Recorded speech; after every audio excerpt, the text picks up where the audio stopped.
contradição que eu acho que o Brasil e o mundo ainda não se deu conta. Desse outro lado também disso, que é, se vocês olharem agora, nesse momento, todas as regiões brasileiras, sua capacidade à noite é a região Nordeste. Mundial, a energia renovável que o Brasil está consumindo nesse momento e na expansão nos próximos anos vai sair dessa região. Então a região da Caatinga, a região do Nordeste, é uma das grandes provedoras de um serviço ambiental de produção de energia limpa e verde para o Brasil e para o mundo. E ele não é, e ninguém reconhece esse benefício social que vai para além da geração, esse benefício social, e a região não é beneficiada por isso. Então, um dos temas que eu acho que a gente precisa, em algum momento, resgatar é a contribuição do semiárido nordestino, em que ele dá uma contribuição para a transição energética mundial e as suas populações locais têm deficiência de acesso a esse benefício. Você não basta gerar. E aí é outra questão, apesar de ser o polo da geração de energia renovável do futuro, é talvez a região brasileira mais suscetível às mudanças climáticas nos próximos anos. Tanto quanto a Amazônia, quando você olha todos os estudos para a região Nordeste, a aridez vai aumentar. Hoje está um estudo aí que parte expressiva tende à desertificação até 2100, então obviamente que há uma necessidade, e é uma região extremamente populosa, com a população de renda média mais baixa do país. Então há uma necessidade e urgência disso. E aí o banco está trazendo o bioma Caatinga como um dos seus espaços prioritários de investimento. A gente já investe financeiramente, significativamente nessa região. Mas nós queremos trazer a Caatinga e ajudar o Nordeste, e ajudar o Brasil a ver melhor essa Caatinga. E aqui nós estamos remodelando nossa forma de atuação, nós estamos fortalecendo nossa atuação para além do crédito. A gente já tem um crédito forte, mas nós criamos recentemente o nosso fundo de sustentabilidade, então nós vamos reforçar o nosso papel de provedor também de recursos não reembolsáveis voltados exclusivamente para a Caatinga. Nós já lançamos 2 editais do ano passado para cá, lançamos um edital agora que está em encerramento da Caatinga. E nós estamos anunciando aqui a COP, publicamente estou dizendo agora em primeira mão, Alexandre, nós estamos aportando nos próximos 5 anos um mínimo de 50 milhões para projetos de recursos não reembolsáveis, levando em consideração esses 3 princípios: restauração, preservação e uso sustentável. E a nossa ideia é que esses nossos 50 milhões se transformem em catalisadores, que a gente traga novos parceiros para esse projeto. Provavelmente hoje, até o final do dia, a gente com o BNDES feche uma parceria e a gente pode até o final do dia estar dobrando esse valor, e a gente busca também outros parceiros privados e públicos. Tem uma outra oferta de recursos. Acho que hoje o Rio Grande do Norte está fazendo uma parceria com a Caixa de uma questão do uso de um fundo com os recursos da compensação ambiental dos estados. Então eu acho que há um volume de recursos razoáveis que está chegando aí, de recursos colados da política nacional de combate à desertificação, e queremos fazer projetos de mais longo prazo, sustentáveis. Não queremos fazer coisas soltas, isoladas e que não tenham continuidade. Então nós estamos disponibilizando 50 milhões, mas 50 milhões é o nosso piso, e nós estamos dispostos a alocar mais recursos. Se a gente encontrar mais parceiros, inclusive, a gente aloca mais recursos nossos para essas ações. Maravilha, Aldemir. Acho que merece uma salva de palmas esse anúncio. Porque, de fato, o investimento na Caatinga nem sempre é tão robusto como dessa natureza, né? Quando o povo fala assim de 100 milhões, 200 milhões, 500 milhões, para os outros biomas, na Caatinga a gente já está celebrando muito quando tem 50 milhões, só para atrair mais outros recursos. Eu queria convidar aqui para o nosso painel, já nesse finalzinho dos nossos minutos, o deputado Fernando Mineiro, lá do Rio Grande do Norte, eu já fiz citação a ele aqui no início do nosso painel. O deputado Fernando Mineiro tem sido uma voz importante para a gente dentro do Congresso Nacional na pauta da desertificação e de proteção da Caatinga. Antes de passar para o deputado Fernando Mineiro, também falar um pouquinho sobre como é que no Parlamento federal essa agenda da Caatinga, do crédito de carbono, do mercado de carbono tem sido debatido, essa agenda ambiental. Nós temos pouco tempo aqui, deputado, tem um outro painel logo em sequência, mas eu vou dedicar esse tempo para que o senhor pudesse trazer alguns elementos para a gente. Eu acho que é importante a gente reconhecer que a retomada da Política Nacional de Combate à Desertificação pelo Ministério do Meio Ambiente em 2023 teve também como uma das estratégias dialogar e conectar com os vários atores regionais. Banco do Nordeste, Sudene, universidades, institutos federais, organizações da sociedade civil, parlamento, implementação da política, os governos estaduais, né, os governos subnacionais, municípios, entendendo que para tratar da política e implementação da Política Nacional de Combate à Desertificação é um esforço de uma coordenação e de uma governança multinível, ou seja, nós não vamos conseguir fazer isso enquanto governo federal sozinhos, mas precisamos da desertificação e, obviamente, da proteção do bioma Caatinga como o bioma mais afetado por esse fenômeno. Deputado Fernando Mineiro, eu vou repetir rapidamente. A nossa pesquisadora lá do Observatório da Caatinga e Desertificação, Sabrina Oliveira, ela trouxe dados para a gente que mostram o potencial da Caatinga de captação de 1,5 a 5 toneladas de carbono ano por hectare, do papel que a Caatinga tem como bioma exclusivamente brasileiro de sequestrar e armazenar carbono. Como é que o senhor está vendo isso lá no Parlamento? O que é que o Parlamento para esse fechamento desse nosso painel? Por favor. Pessoal, boa tarde Alexandre, Sabrina, Odemir, Edra. Eu vou primeiro justificar que cheguei atrasado pela burocracia de chegar aqui, viu? Me disseram vários cantos para o sequestro de carbono em nosso país. Não tem dúvida, isso é um certo consenso, digamos assim. A despeito de consenso entre quem estuda. Ontem, por exemplo, eu estava lá no Rio Grande do Norte, eu sou deputado pelo Rio Grande do Norte, deputado federal, estou no meu primeiro... a dimensão da importância da Caatinga nessa questão do sequestro de carbono. Não é de agora, esses estudos remontam talvez 10, 15 anos, né? A gente já tem estudos que já apontavam de forma mais pioneira sobre essa questão. E a discussão sobre o sequestro de carbono toma um outro rumo a partir, como todos nós aqui sabemos, do Acordo de Paris, que as metas são definidas entre cada país. Mas se a gente for fazer um balanço do que aconteceu de lá para cá, nós vamos chegar à conclusão. Então acaba... É o mecanismo que quem não tem ajude ali para compensar a tragédia que comete em outros cantos. Eu vi hoje nos jornais, tá desde ontem está sendo noticiário, que aqui se está se gestando um outro caminho. Acho que através do Ministério da Fazenda e foi criada a Secretaria Extraordinária do Mercado de Carbono. Isso não é pouca coisa. Reunindo aí um conjunto de países que aderiram, a União Europeia, inclusive, China, França, Alemanha, aderiram à ideia de você buscar uma formatação e regras mais unitárias, porque hoje não tem.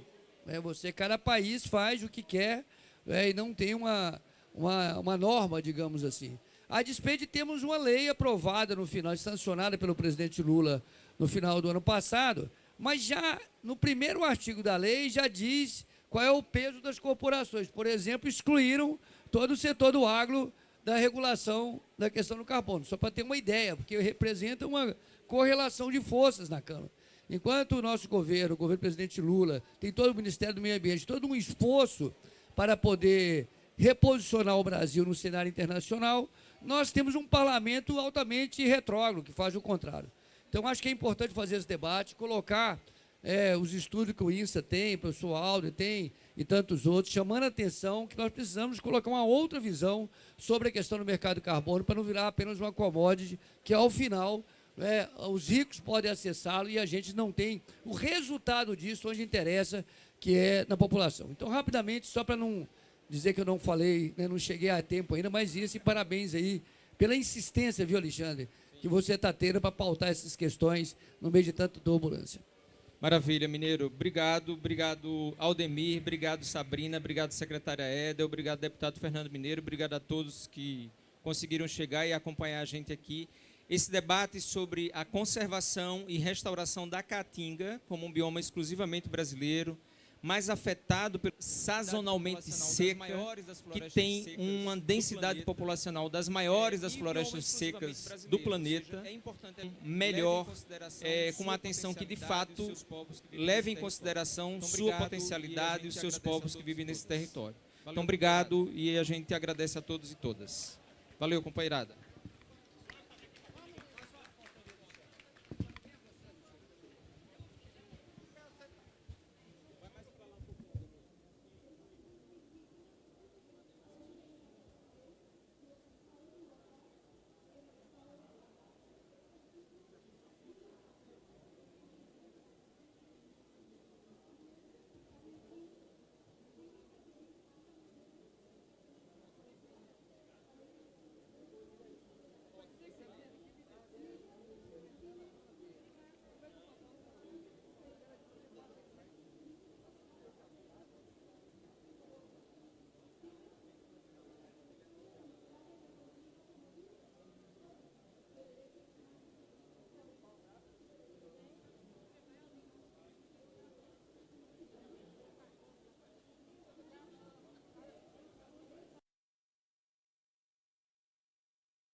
Trying to come together, and at that time people could not agree on what should happen, but FSC still exists and the need for certification exists, so that's really great.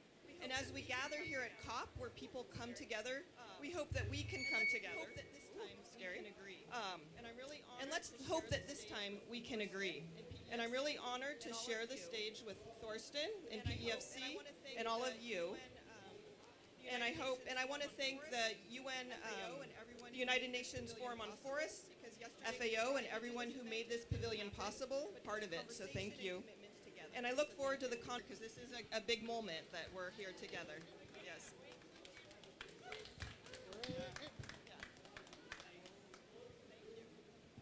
If our bosses knew. Thank you. If our bosses knew.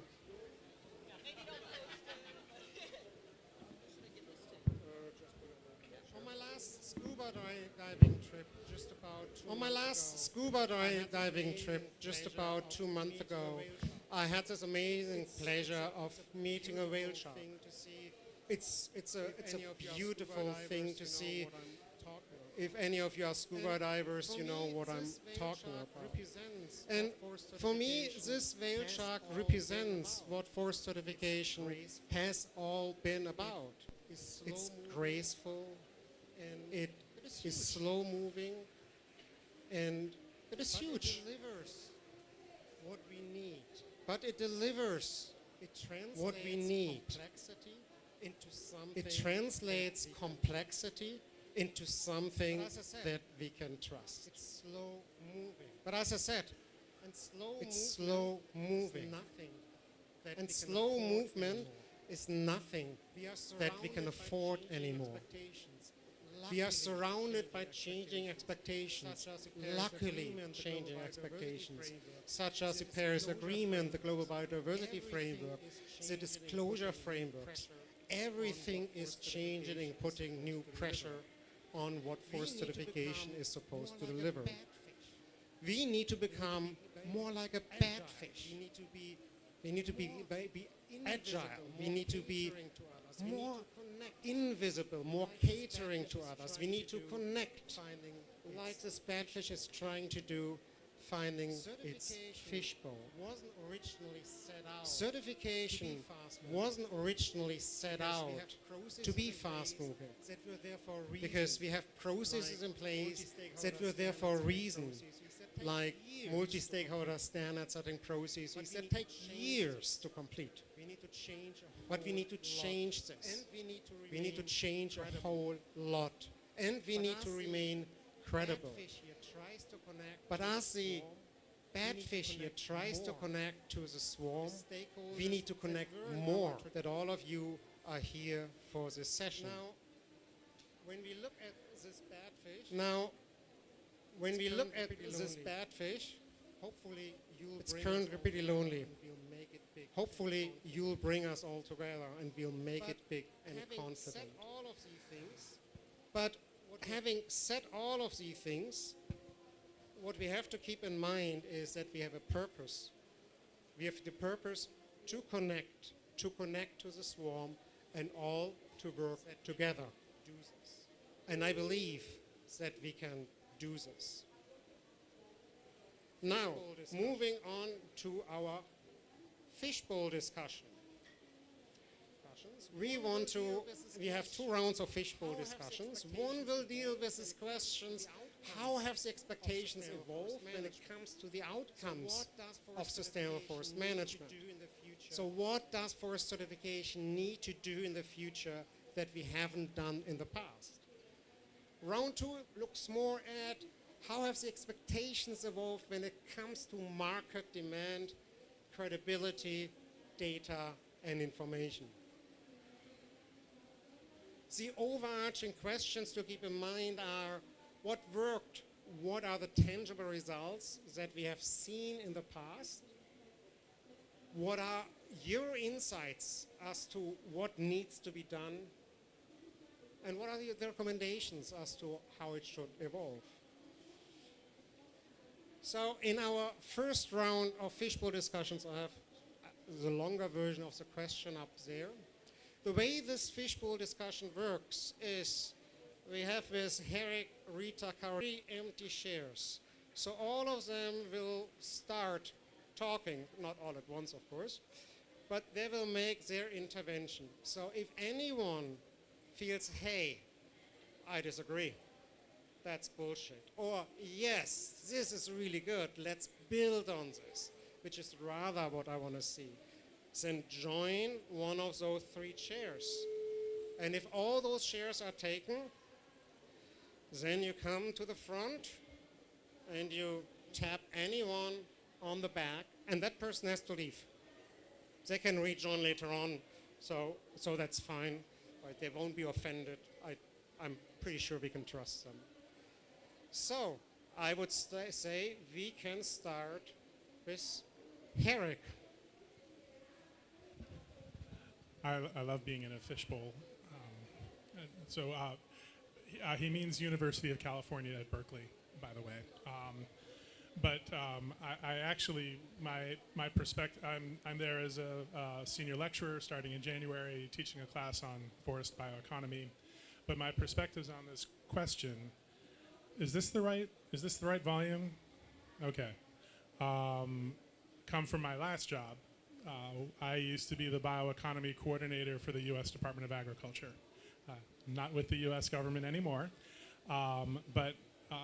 what the message we got there is very similar to one of the messages that you said, is we have to do as much as we can as soon as we can.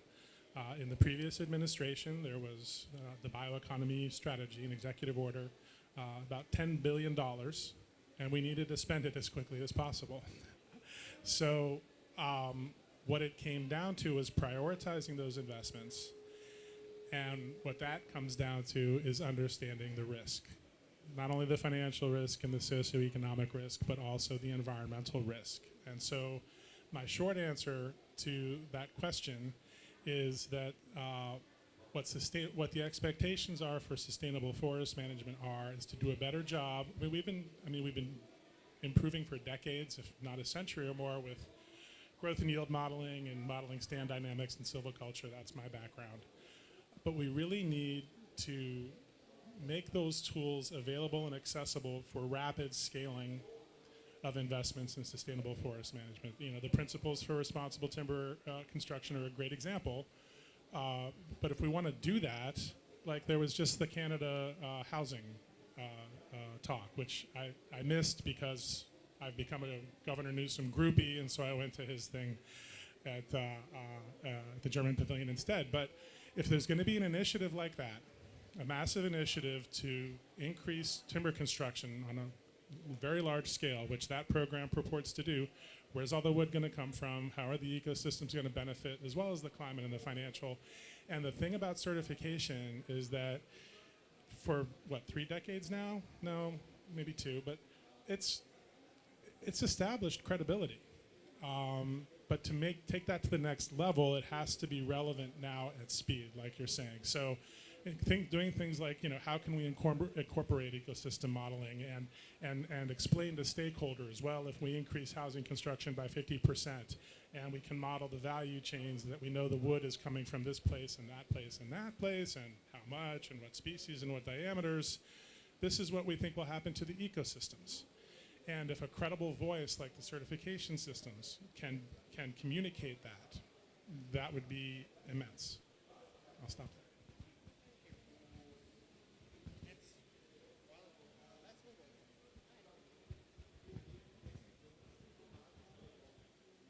Should I?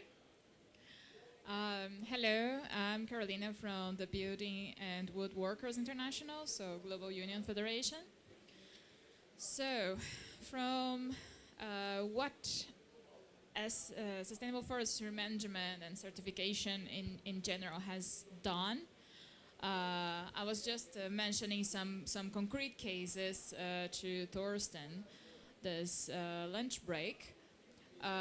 When we visit in the Amazon region, for instance, forestry concession that is going, that has an SFM project, it's very touching when you see the deforestation and illegal logging in one side, and then when you see the SFM, because the forest, native forest, is there standing. And you can actually walk through the forest that is preserved and see, okay, there's a specific tree has been harvested, and we are waiting for it for 30 years or 25 years to regrow. This is a clearance to the forest, this open space for new species, small plants to grow. So this is the way that we are being able to exploit timber in native forest and still preserve and protect. And at the same time, this is a barrier for other illegal activities, extractive activities that would otherwise happen, and that national governments in the southern hemisphere, unfortunately, are not being able to inspect and audit and prevent, such as illegal mining, illegal fishing, illegal traffic of animals. So the SFM area becomes a border to prevent other illegal activities. And of course, when we compare in terms of working conditions, usually you have formal jobs, and many times you have unionized jobs. As a trade unionist, of course, this is what we are defending. When we look at the path forward, indeed there is a lot to improve. So we have very big differences when we look at planted forest and native forest, when we look at tempered biomas and tropical and subtropical. So I do believe we have done a lot in terms of planted forest. We still need to improve a lot in native forest. We still need to guarantee there is more forestry certification in tropical and subtropical regions, because right now I know for FSC it's only 15% in these regions, and climate stability overall depends on the rainforest. So this is the most important now. We need to improve the labor standards. So we are mentioning that last year we were able to update the Occupational Health and Safety Code of Practice for Forestry Work at the International Labour Organization. This is up to date. This is a great reference for us, because unfortunately we still see accidents happening even in certified companies, and we still see fatalities happening, and we need to minimize those as much as we can. also improve governance to guarantee that workers, local communities, indigenous communities are more listened and represented in the governance system. And I would just add to finish that still forestry work is male dominated, very much so. So as we are here thinking about the future, if we could think about a way to actually promote more equality in terms of gender segregation in this sector through certification, that would be great. Thank you. Thank you. So we first heard from Herrick that certification can do much more than just verification. It can be used as a tool to drive initiatives forward. How do we go about that? Then this here is an important reminder that sustainable forest management is not only about the environment, it's also about the social element, because decent forestry requires decent work. Over to you. Thank you, Thorsten. Rita Height with the American Forest Foundation. We're a US-based forest conservation organization that works with family forest owners. And we're also a certification system that is endorsed by PEFC. You know, for us, when we think about the landscape, first of all, we actually love the fact that the world is demanding more out of our forests because we know how much our forests can give us, and we want to deliver. And family landowners in the U.S., who, by the way, make up about 40% of our forested landscape in the U.S., so they're the largest ownership group in the U.S., they want to deliver. Their values align with wildlife habitat, biodiversity, all of those things. So for us, the challenge with family landowners, like many smallholders around the world, is how do you actually get the financial and technical assistance that those holders need to actually improve their forests? And for us, certification is a validator of that. And what we think moving forward from a principles perspective is certification's got to be more adapted to smallholders. That's a key challenge that we always work on. Smallholders can meet the standards, but the systems and processes are really darn complicated. For a small acreage landowner, we're talking 30, 50 acres. So that for us is a key principle. And then I think, and Thorsten, I think you were hinting at this, is for us, another principle is how does certification start to combine with some of those value add markets, right? Frankly, certification's not delivered value add in the wood markets for smallholders. I'm just gonna say the thing that, you know, maybe I'm the skunk at the picnic. And there's ways that it can, and there's ways that certification can intersect really nicely with some of these value add markets that are out there, like carbon, biodiversity, et cetera. And that's where we see a real opportunity to align the certification systems with some of those market values. Thank you. What we've heard is something, I mean, what I've heard from you makes me think about something I said in an earlier side event, which is one of the things we are doing is also we are connecting. We are connecting the smallholders and everyone else who manages forest to the market. But can we reverse that mechanism and use it so that we can have financial flows going back to the forest owners, so that forest owners finally get paid for the good work that they're doing instead of, like it is right now, they're paying for it themselves. My good colleague from FSC. Yes. Oh, by the way, nice. you can already come here if you have anything to say. You can already step forward. Well, very nice to be here. I'm the executive director of FSC Brazil, and so I will focus my speech on Brazil. I think that over the past 30 years, FSC and the other schemes has evolved a lot. We bring much benefits to the forest because it's quite obvious the traceability that the certification brings to the forest management and how certification can change how managers produce. But I think that our challenge is how to expand the impact and the positive impact, because, for instance, in Amazon, the Brazilian Amazon, we only have less than 3 million hectares certified by FSC, it means that we have less than 1% of the whole Amazon.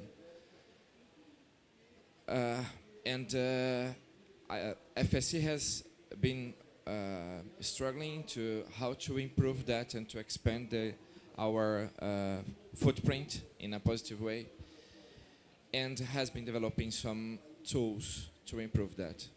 What I mean is ecosystem services. This is a new additional and voluntary recognition of good management that managers does.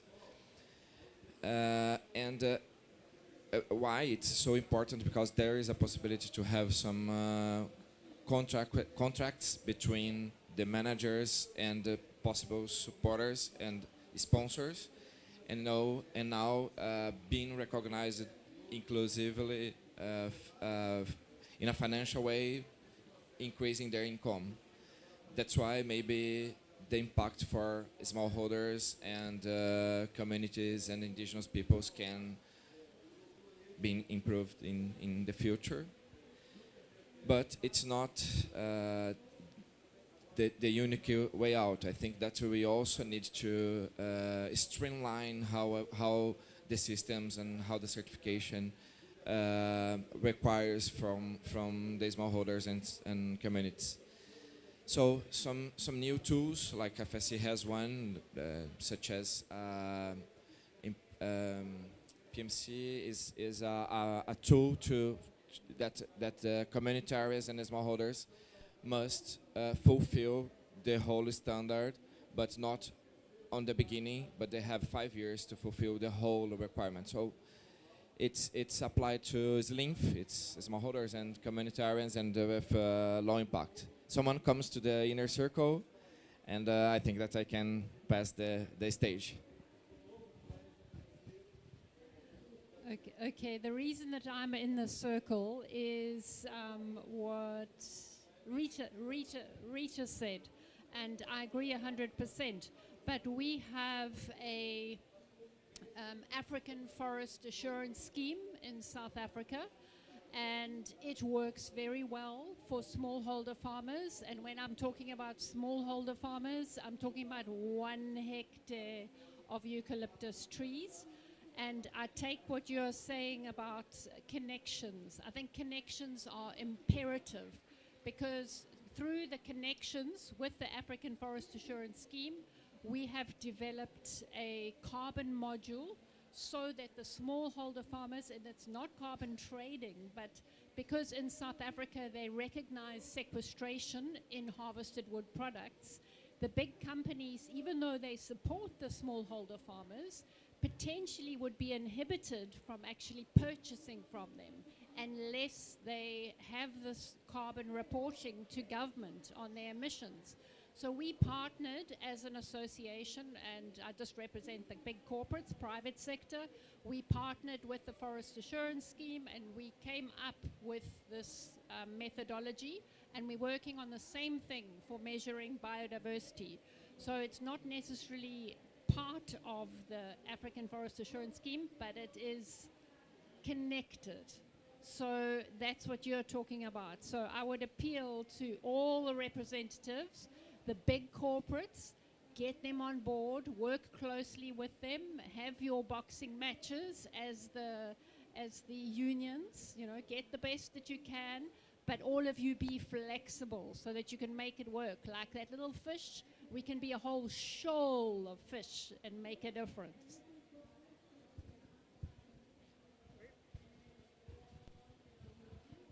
Hi, so I'm an architect from London, and I build mostly in timber, and I also, I'm an architect in London, and I build mostly in timber, no, entirely in timber, and I also advocate widely for timber construction. And the image that you showed at the beginning, and maybe I'm a little off topic here, so forgive me, but the image that you showed me, that you showed all of us at the beginning of the whale shark, the power of the whale shark, I think, is that it is a singular fish. It is a singular fish that swims on its own, and the simplicity and the clarity of that action in the ocean is what makes it so strong and so unique. And what I have never understood as a specifier of timber is why there are two organizations. Why is there FSC and PEFC? Because to me, a sustainable forest system, a sustainably managed forest system, and while I have two organizations that I have to explain to my clients, it always makes it more complex. Well, I can quickly answer that question. We should celebrate diversity and avoid monopolies. We have two systems because forest owners are human beings, and they have certain ideas, certain ethics, everything that comes with it. And while both systems deliver sustainable forest management, we do that in different ways. And I believe we should celebrate that forest owners can choose which system they prefer. What I believe might be good is for FSC and PEFC to work more closely together, because it's about promoting sustainable forest management and not fighting each other.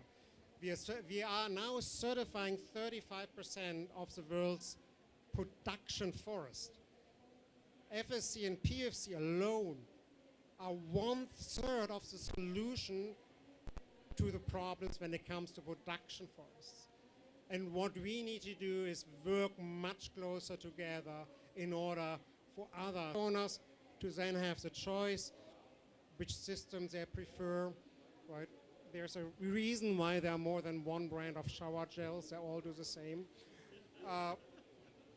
So for forest owners have luckily the choice of two. Including in Brazil, a lot of forest managers has the both certification.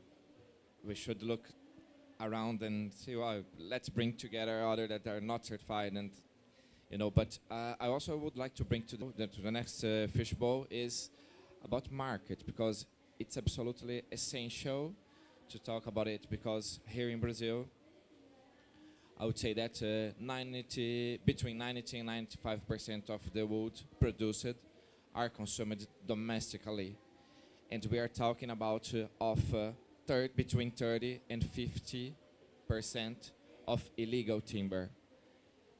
So, how to increase certification in this context? Absolutely hard. Created, and what it was like before there was certification, okay, where it was the Wild West, people making all sorts of wild claims about timber, if indeed they were even asking the question. Demand side, but legally, and if possible, sustainably. And then, of course, they were progressing towards certified timber with a full chain of custody, so that they could demonstrate exactly where that wood had come from and the impact of securing that wood.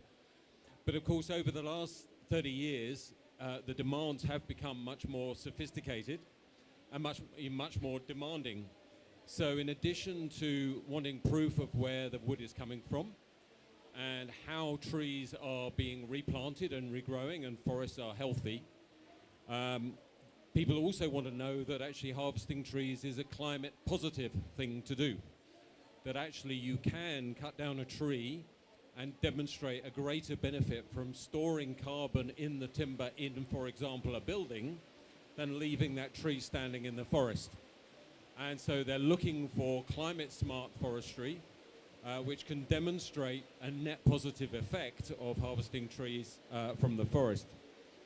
In addition to that, and of course you could argue that this was always part of certification's aim, is much greater focus on having a net positive effect on biodiversity. Many now corporate customers have nature targets as well as carbon reduction targets. And again, there is a pressure mounting from investors and others to demonstrate a positive nature footprint. So we need certification schemes to work harder at that too. And as we've already heard, even though FSC has always had some social criteria, increasingly the expectations for a more positive social footprint are shooting up the agenda too, in all of its forms. You know, whether or not the forestry benefits the local communities and the livelihoods of people, whether those communities can live in economically viable lifestyles, whether they respect appropriate labor rights, gender, and a broader point about inclusivity. And I think there's a broader concern here for both of the leading schemes around being accessible, particularly to smaller producers. Many of whom I was speaking a couple of months ago to growers in Uganda who perceived certification to be too costly. But at the same time, we're running into customers who only wanted to buy certified timber. So somehow we've got to close that loop as well. So I guess in all of these things, you know, the demands are growing much more. I would actually argue, for devil's advocate's sake, probably against one whale shark and having two. It's fair to say that we're talking about two leading, let's not think of them as sharks, but two leading schemes here. There have certainly been lots of other followers who are nothing like as robust. But I think a bit of healthy competition and perhaps these two sharks nipping at one another's tail fins once in a while maybe is not a bad thing. Hi, I'm Joshua Wickerham from ICEAL. I was moved to join this circle by what Rita and Elson said. A little about ICEAL. We support and challenge sustainability standards to drive bigger impacts. I grew up on a small forest in the United States and we weren't certified, but my father insisted on sustainable forest management. So I see how well it works and how beautiful it is. So I would love to see more support for smallholders connecting with extension services or governments. Governments are creating their own sustainability systems, their legality frameworks. There can be more collaboration to provide the data and the know-how for small producers to meet the requirements. People complain about the cost of certification. It's not the audit that's expensive. It's the changing the forest management practices to be sustainable. That's the challenge. So, and I think also there's an expectation from other sectors. We see meeting producers where they're at and helping them improve. So give them a claim of we've improved. We may not be totally sustainable yet, but we're on the path to sustainability. And to give downstream buyers more visibility in the upstream supply chain. Where is the wood coming from? What are the benefits that the community is accruing? Use standards and certification as a means to deliver co-benefits. Payment for carbon, for ecosystems, for biodiversity, and funnel capital in and give the buyers downstream the certainty that they're buying a product that's contributing in a positive way. Thank you.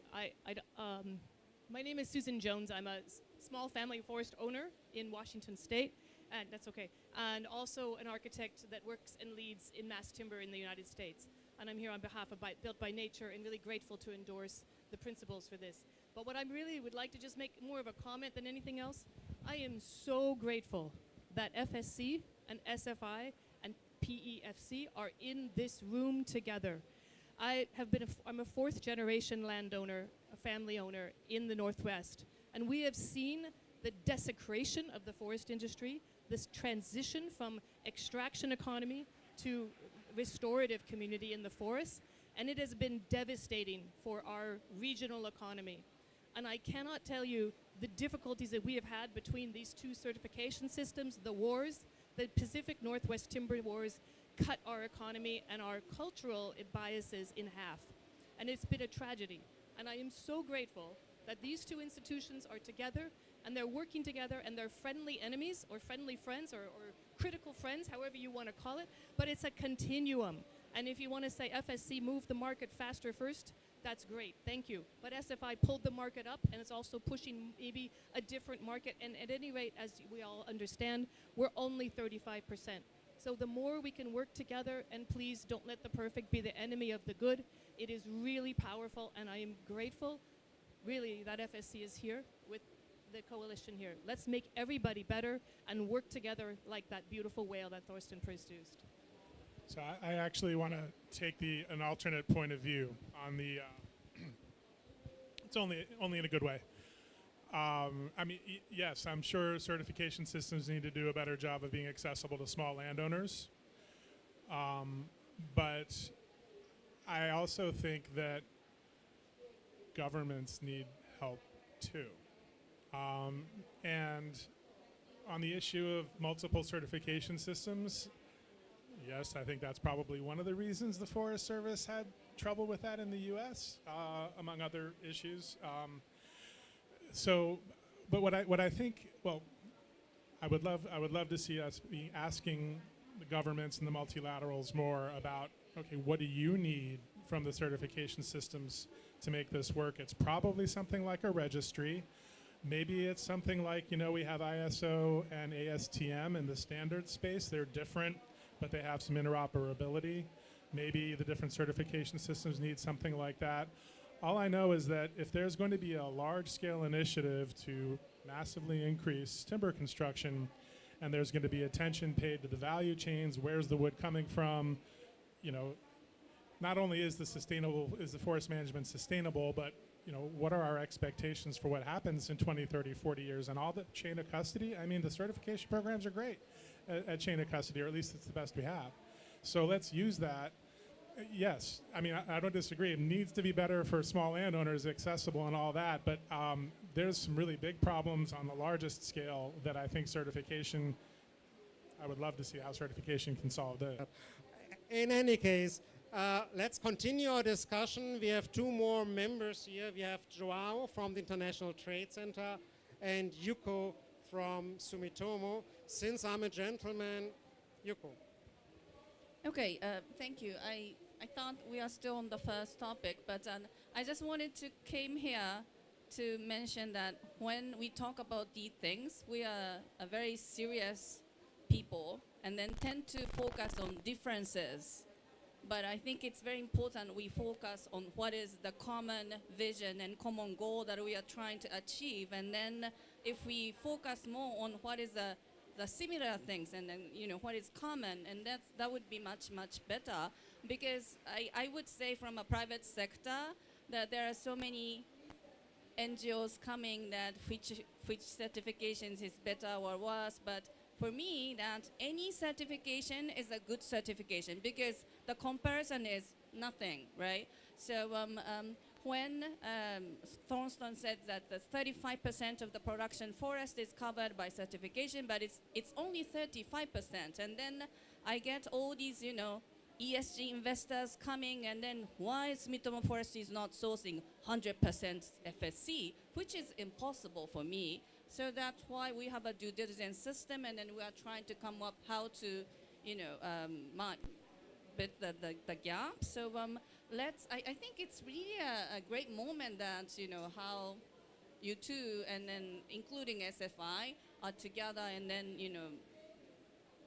trying to achieve the same goal. And then I do know that all these smallholders are having difficulties, and yes, ISO is very expensive. So, and then when I was listening to the discussion, I was thinking about all these disclosure framework that my job is to disclose, and then it's really pain in the neck. And then when we only talk about this process management, and then not the outcome, but if the certification is really to the point of if you follow those processes, the outcome is great, less labor accident, or better quality sort of, and then hopefully more value, and then more higher cost, price, that would be better. But I think it's time for us to think of this process management, and then what are the outcome, and how we can show to our stakeholders, including investors, what are the outcome of following this process management.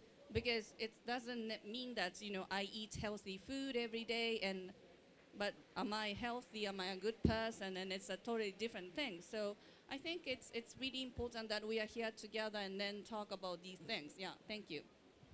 Thank you so much. Again, a call for more coordination, collaboration, and of course the outcome focus is an important one. Let's hear from Joao. Thank you, Thorsten.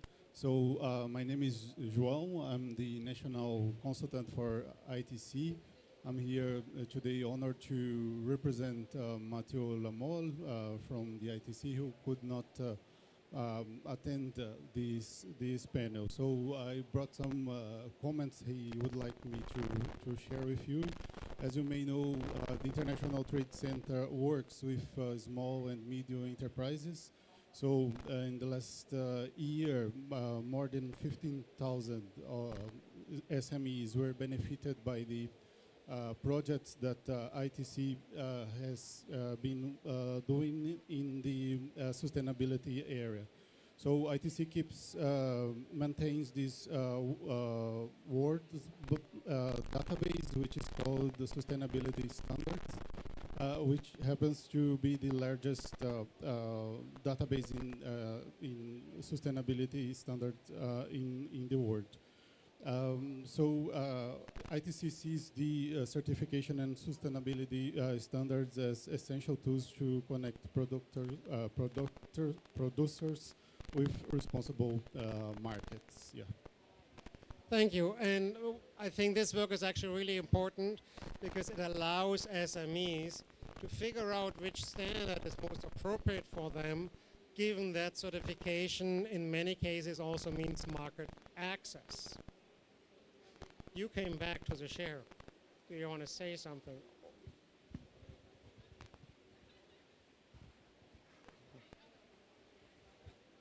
Okay, so since we are discussing market, I will build on what, I'm sorry, I forgot your name. Elson from FSC Brazil said. That is a very important concern for us. I'm also Brazilian. Here that apart from paper, most of our certified timber produced in Brazil is going for exports.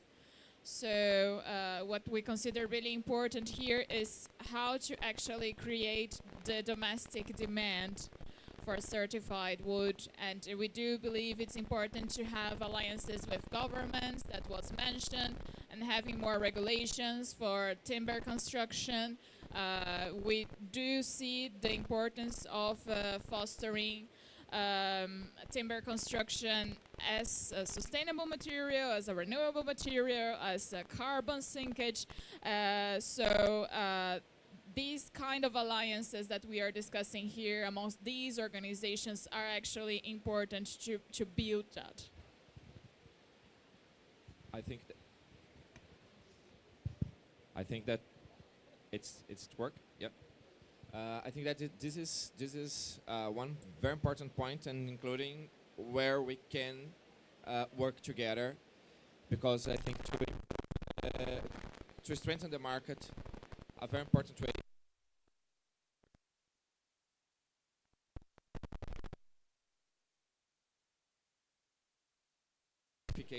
I'm talking about the forestry.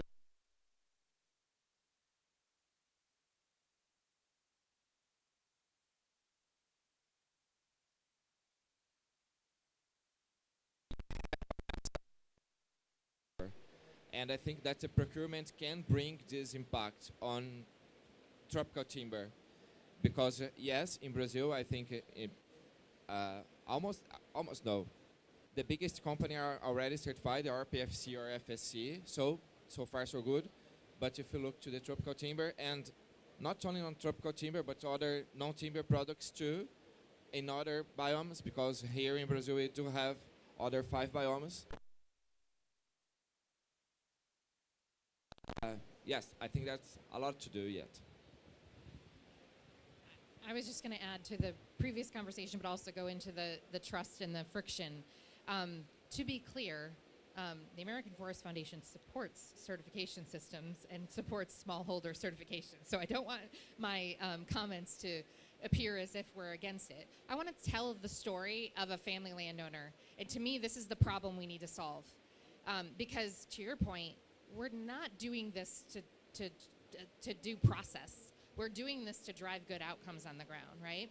So last week, visited a family landowner, the Ribas. They're incredible stewards. They have this beautiful, beautiful oak forest that is incredible. And they are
We're about to start in. Apologies. We're about to start in just right now.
Good evening for everyone.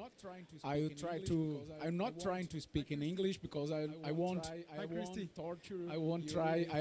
torture you with my poor English, but I will speak in Portuguese, and then my friend here, Pablo, will summarize it for you. First of all, welcome you all to Belém. We are really glad to receive you here. It's been 2 years since we knew we will receive the award here this November, and we are trying and we are doing our best. And we hope that our best is the necessary so the negotiations go beyond and deliver the impact that we need in this urgency that we have on climate matters. So first thing, and now turning to Portuguese, so Pedro, please help me.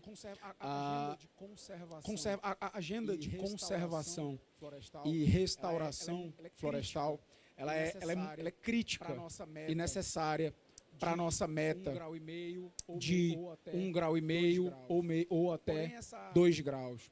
Porém, essa agenda de conservação e agenda de restauração, ela é um ativo que vem para além da captura de carbono, como vocês todos sabem. A agenda de natureza, ela vem associada a co-benefícios que não são secundários.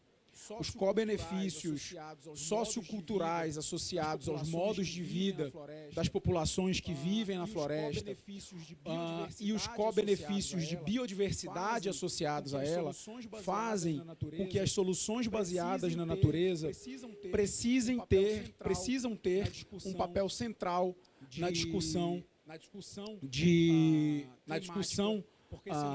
climática, porque senão a gente vai ser carbon blinded, a gente vai olhar apenas para as emissões e vai esquecer das pessoas e da biodiversidade. E não se engane, o Estado do Pará acredita e muito. O André Aquino, meu amigo que está aqui, sabe o quanto nós atuamos na agenda do JRED. Vamos, inclusive, submeter nosso documento de registro para o ARS3 muito brevemente, amanhã. E é uma agenda de conservação e de financiamento. A gente acredita, mas a gente precisa ir além. E a nossa agenda de conservação e restauração vai nesse sentido, de olhar para os co-benefícios sociais, culturais e de biodiversidade. I didn't introduce it myself, but I'm the State Secretary for the Environment and Climate Change here in the Pará State. And Pará State was the higher emitter of GHG here in Brazil because of its high deforestation rates. And we turn these rates down, and now we reduce it by 70% ever since 2019 to these days, to 2025, we reduce it by 70%. E a minha agência, ela é responsável por pelo combate ao desmatamento aqui no estado do Pará e pela restauração florestal também no estado do Pará. E posso dizer para vocês, em primeira pessoa, como quem atua diariamente no combate ao desmatamento, que primeiro você precisa ter uma decisão política muito forte. E nós temos isso, que o governador do estado do Pará, governador Helder, ele tomou em 2019 uma decisão política muito forte em direção à redução do desmatamento, independente do custo político. Inclusive, uma curiosidade, e talvez essa seja uma das coisas que vale ser registradas, ele perdeu a eleição, a sua reeleição, nos municípios que mais desmatam. Ele foi o governador mais votado do Brasil, com 70% dos votos, proporcionalmente, o governador mais votado, 75%, mas ele perdeu a eleição nos 10 municípios que mais desmatam. Isso é a prova cabal, na minha concepção, de que ele não arredou o pé na agenda do combate ao desmatamento. E quando você tem essa decisão política, aí você enfrenta dois desafios. O primeiro, estrutura de combate ao desmatamento. Sejam recursos humanos, sejam equipamentos e veículos, etc., armamento, esse tipo de coisa. Mas aí você tem um segundo desafio, que é o que eu queria, talvez, deixar a mensagem central para vocês hoje. Você passa a ter um desafio de dados. Porque você precisa identificar elementos territoriais, elementos temporais. Você precisa identificar a vegetação nos seus diversos graus de regeneração num estado que é do tamanho de 3 ou 4 países europeus. E você precisa desses dados corretos, no tempo correto e da forma correta. Por isso, essa governança de dados, ela vem com dados estaduais, dados municipais, dados da sociedade civil, dados do governo federal. São múltiplas fontes de dados que precisam se articular e se harmonizar numa infraestrutura e numa governança de dados muito bem harmonizada, para que as forças de combate ao desmatamento e de restauração possam atuar. Um exemplo que a gente vê é o Rural Registry, o CAR. É uma particularidade do Brasil, esse documento, e a superação da análise desse documento só se dará quando nós conseguimos encontrar a harmonização dos dados dos diferentes níveis, federal, estadual e municipais. Para nós falarmos de inteligência artificial, nós precisamos, como pressuposto, como readiness, como condição, olhar para a estruturação de dados. senão a gente chega de forma mais rápida, porém a respostas incorretas. E temos trabalhado fortemente, inclusive em parceria com o governo federal, nessa agenda de integração de dados. Queria, para finalizar, deixar essa mensagem de que sem as florestas, sem a proteção e restauração das florestas, a gente não consegue atingir as nossas metas climáticas de conservação de biodiversidade e de proteção dos povos e comunidades tradicionais.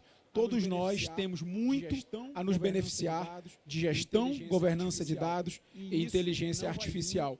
E isso não vai vir single agency. Isso vai precisar de um esforço tanto do setor público quanto do setor privado, bem como do terceiro setor. Então, eu deixo essa mensagem de que, de fato, sem vontade política a gente não consegue, mas sem uma governança, sem uma estrutura de dados, a gente dificilmente vai conseguir atingir o que a gente precisa na velocidade que a gente precisa. Então, queria agradecer muito pelo convite do Tony Blair Institute e de todos que estão aqui organizando o painel. Sejam muito bem-vindos a Belém e uma excelente COP para todos nós. Muito obrigado. Thank you. So, a quick summary of Secretary House's speech. What he said was that the agenda for conservation and reforestation is critical if you want to achieve. The agenda for conservation and reforestation is critical if you want to achieve the targets. However, for Pará and the Secretary, that means the agenda goes beyond carbon capture per se. It needs to include social benefits, how people are using and living with that, but also bio-benefits, how the bioeconomy and bioecosystem is living with. That said, we should not be, as he said, carbon-blinded. We should remember the people when we are trying to achieve the targets. And live with the agenda means we need to look forward for the co-benefits of fostering climate action. And then he reminds that before, in 2019, Pará was the largest polluter or contributor to carbon emissions in Brazil, and that was largely because of deforestation. But now deforestation is 70% low, and one political aspect of that is that the governor of Pará, Eldon, is currently the top voted governor. But in the 10 cities that lost more deforestation, so there was most targeted by deforestation efforts, he lost the election just in these cities, kind of showing that he got support for the agenda of preserving the forest and making the co-benefits out of it. He said that there are two key targets on the agenda. One is how to fight deforestation. That involves equipment, people, funds. But the second one, which he connects to that, is the data challenge, which means that you need to identify data in the territory, in time, in any bioecosystem, in a correct, timely, and accurate way. And that means a strong data governance that requires the state, city, civil society, and federal government correlation of data. And if well done, this means AI readiness. This means that it can use AI to target, to foster climate targets, and also to promote the bioeconomy. Thank you.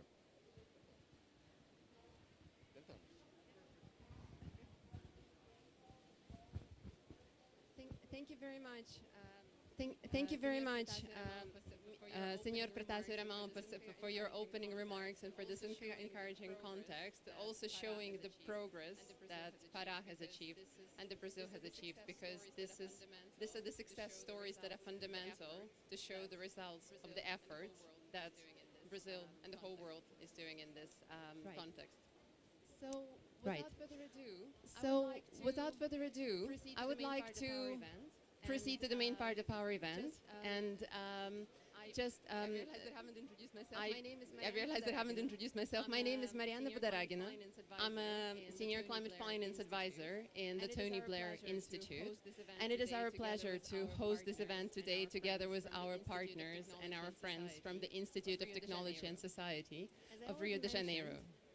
As I already mentioned, today marks the launch of our report that we prepared in support of the COP30 presidency, specifically to look at how digital and AI solutions can support and strengthen our forest action. So today we will present the report that we have now published. You also have the executive summaries on your seats. You can also find a longer version online, but now we will talk about the main findings and the main insights that we got from our study. And then we will have of deploying these solutions to preserve our forests. So with this, I would like to move on to the next slide, just to give you a little bit of a context in terms of why we decided to focus on this topic. Forests are fundamental to our life. And I guess now, being here in Belém at COP30 in the forest, there are some encouraging results. There are exciting success stories, like, for example, the Brazil's results recently published in terms of the reduced deforestation. However, there is so much more that we can and need to do. And with that, we also saw that digital and AI solutions are developing and they are transforming how we monitor our forests, how we preserve our forests, how we reforest. And specifically, there are three important aspects that this solution to understand what is happening. We're also generating better intelligence, better insights in terms of how we can use this data to inform our forest action. And we also improve effectiveness of our action, whether it is through automation or precision. And with all of these fronts, we can see that these solutions are developing. If I'm a government and I would like to use the solution, how can I make sense of everything that's happening in this field? And it is a very rapidly developing field. So what we decided to do, together with our colleagues and with the guidance of the COP30 presidency, is to take stock of where this field is today, what are the emergent solutions. We mapped hundreds of startups and initiatives around the world that look to use digital and AI solutions for forests. We also conducted dozens of interviews with practitioners from around the world in terms of how they use the solutions. And what we would like to achieve with this are three things with the study. So the first one is to give a framework for solutions are now, what is developing, where they're already bringing impact. And then the third one is how to go about it, like how you can scale it, how you can improve, how you can better collaborate, and the digital tree framework that we proposed in the study. So we use this, unsurprisingly, a tree metaphor, talking about forests. So it's our digital tree starts with the roots, which is the foundation, right? So this is what you need to have to basically start implementing these systems. This is wider than forests. It's a broader things, but they're absolutely indispensable for you to implement the solution. This includes connectivity. So how do you get your data from forests to where you want interoperable? And then we have compute. So where do we process all of this data to get our insights? And I know that this, every time we talk about compute, it's very right. This is something that we will need to analyze the solutions. The tree, so here we have our decision making. So this includes ground sensors of mapping, and they're allowing, once we have this data, we're moving on to branches. It's a pathway to the fruit that our tree bears, right? So here we have analytical approaches. And here we had an interesting discussion because most people, of course, rightfully would think that this includes AI, which it does. But for the purpose of this framework, what we wanted to do is just to frame different types of analysis you can do was very versatile. And you can do so many things. You can pose various types of questions. And what we've identified here is descriptive analytics. And so this is something that we can track through descriptive analytics. We have diagnostic analytics. Why is it happening? So what led to my changes in biodiversity patterns? What led to an increased wildfire? How do we go about it? Where is deforestation likely to occur? Where the fire is likely to occur, for example? And then we have in the optimal way. So, for example, if we are talking about reforestation projects, if we are talking about wildfire management, if we're talking about any of these things, AI, by machine learning, by all of these approaches that we... So this is what we actually can do, and I will just get into it in more detail, but we've highlighted 4 main areas that we looked at, which includes increased effectiveness of forest conservation, creates pressure on forests, and there is an increased exclusive forest stewardship. If it's not, this is all of that. Wildfire, the potential and barriers of these solutions. Then we also have, if I go to the next slide, yeah, we also have supporting use cases. This is the land transition part that I mentioned, because, and this is a very, I guess, a very delicate question, right? Because we know that there are certain drivers of deforestation that are fundamental to community well-being, like things like agriculture, especially where sometimes climate change is pushing communities further into the forest frontier. So here we looked at how precision agriculture can support the agricultural effort to reduce the need for communities or to bridge into this frontier forest.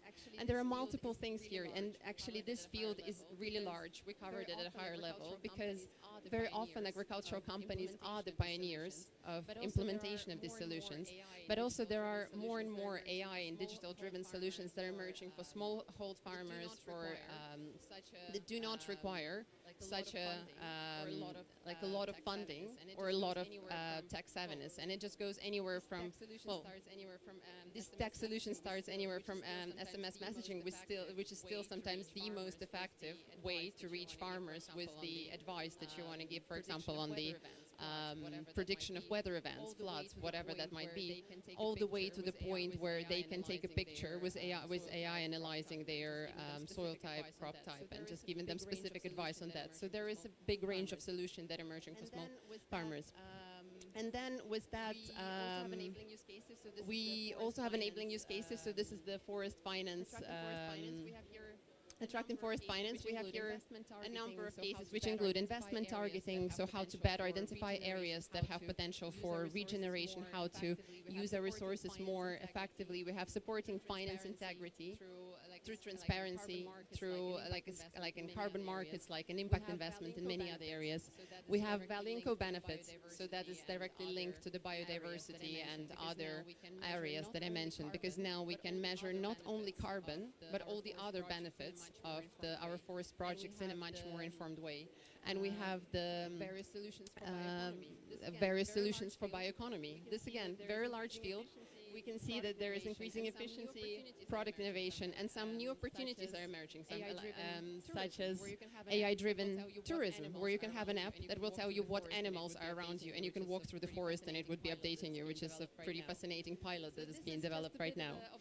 So this is just a bit of an overview, and you're very welcome to see more about this and case studies that we looked at in the report. But just a few recommendations also that we got out of it is that this is still a very developing field. We need to understand how to go about it, and we need to have on the root side. We say that it's very important to have strong data governance, and we need to reduce the impact of AI, because of course we don't want the solution to become the problem. So this is absolutely fundamental. We need more data on the trunk side. We need more technology to get data, because a lot of analysis we do now, for example, with satellite imagery analysis, it still requires more on-the-ground data to be linked to the satellite imagery to give us the precision that we want. And we need to work on solutions, implementing these solutions into national strategies, because all these solutions, they're just a means to an end. You need to know what your end is to achieve it. So this is why it needs to be part of a bigger picture. And of course, inclusion of indigenous people and local communities, as I said, that is fundamental, working from the start of the developing of the idea for the solution to the implementation, and of course, international collaboration. And with that, I just want to leave a few final thoughts on this report, is that, as I said, technology here is an enabler. We really need to understand what we want to achieve and use it wisely and in a targeted way. To achieve our results, we need to be responsible and get more data and more testing, because trust is fundamental here. And if we lose trust, these solutions just will not scale. we need inclusive approaches, and we also need international cooperation. And it was really fascinating to work on this project in Brazil that is leading in so many areas, because this is one of the areas where we don't talk only about north-south or south-south cooperation, but also about south-north, which is like this the 4 tropical forest countries are leading on so many exciting innovations here. And ultimately, this is not a replacement for human stewardship. It's all like forest preservation is about political will. It's about national policies, and the tech solutions are enablers that help governments empower their action. With that, I want to thank you all for. So this is our report. You're very welcome, as I said, to read more about it on the website. Gabi, do you mind? You can have the full version. You can have the full version of the report here. And with that, I would like to stop here and move on to our panel. If there are any questions, we'll do a Q&A in the end, so you're very welcome to ask then. And with that, I would like to invite my colleague, Fabro, on stage, who will moderate our panel. Thank you. Mariana, thank you very much. Mariana, thank you very much. I'd like to invite our 3 guests now to the stage, starting with André Aquino, Head of the Special Economic Advisory Office from the Ministry of Environment and Climate Change of Brazil. Please welcome. Pradeepa Dulanath, Senior Director, Climate Change, Ministry of Natural Resources from Guyana. Welcome. And Tasso Azevedo, Director of MAP Biomas.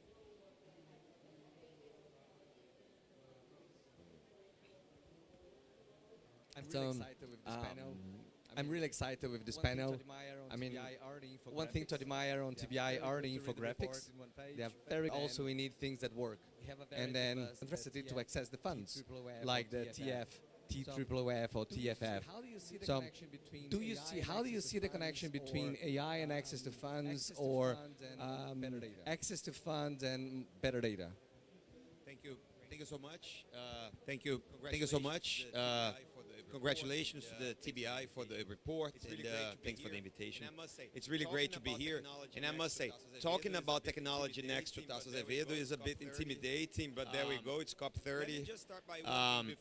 Let me just start by one thing before going into the use of AI and technology on capacity building.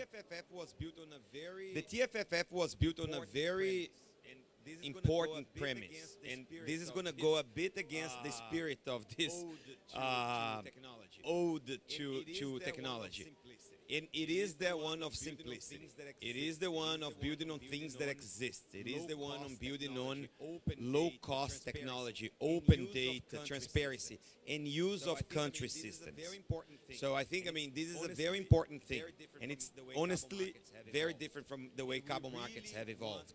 And we really want that to continue that way, because we do not want to be discussing methodologies for 20 years. We cannot afford to be in this constant discussion about the rules of the game as we have in carbon markets. So the TFF was really built on this idea of simplicity. Now, how things will evolve, God knows. And honestly, I think that Brazil has been a very strong power to ensure that this thing has not spiraled into complex things. I get worried about how it will evolve in the future, because the pressure for things to become more complicated, degradation, will be there. I'm not downplaying the problems of not being complex, but the problems of not doing anything because we don't have the right data are much bigger, and this has been happening for a very long time. So I just wanted to preface this conversation with this, because I think it's very important. And the other thing I wanted to mention, and Tasso is the responsible for this. If we can speak about TFF today, it's because we spoke about the Amazon Fund in the past. And again, Tasso is part of the story, he can talk about this, but I always had the impression that if there is one factor that explained why Norway signed that LOI with Brazil back in 2008, was because of INPE and the data we had on forests. Not the best, but it was there, it was consistent, and it was national.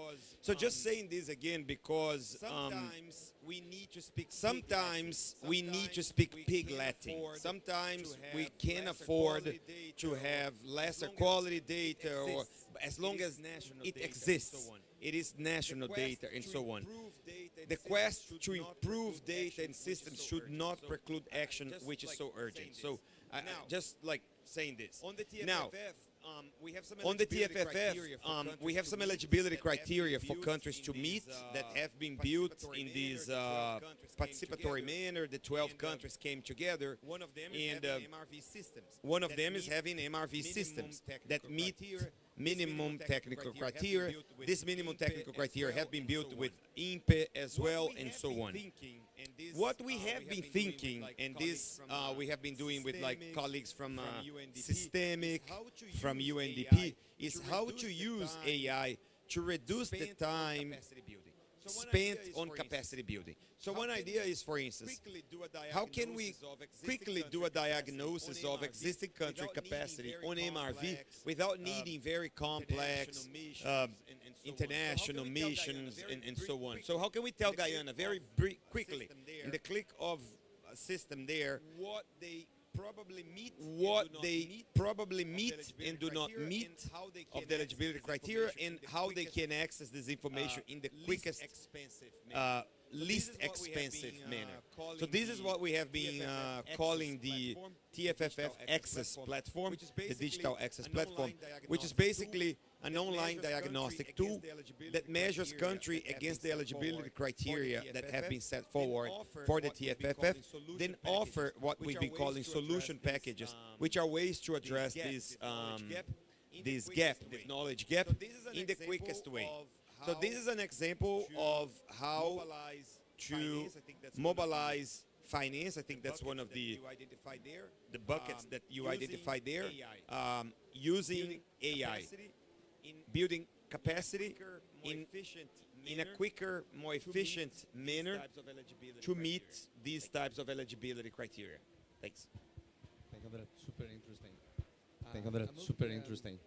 I moved to the and then we come back to that. So, Pratibha, I think one of the questions is how Guyana is using AI for IRMV, or how we are looking the role of AI in the ecosystem right now. Could you comment on the Guyana perspective on the topic? Thank you very much, and I would like to congratulate. Thank you very much, and I would like to congratulate as well the Tony Blair Institute for the launch of this very timely report. From the Guyana's perspective, our journey started around 2008. And much of this was focused on our first low-carbon development strategy, which required for there to be an MRV system in place to be able to benefit from performance-based payments under our bilateral cooperation agreement with the government of Norway. So we started off thinking about how could we use the existing data sets. And Andre pointed out the importance of trying to look first within the system what is there, and how we can optimize that data for use for building out a bigger system.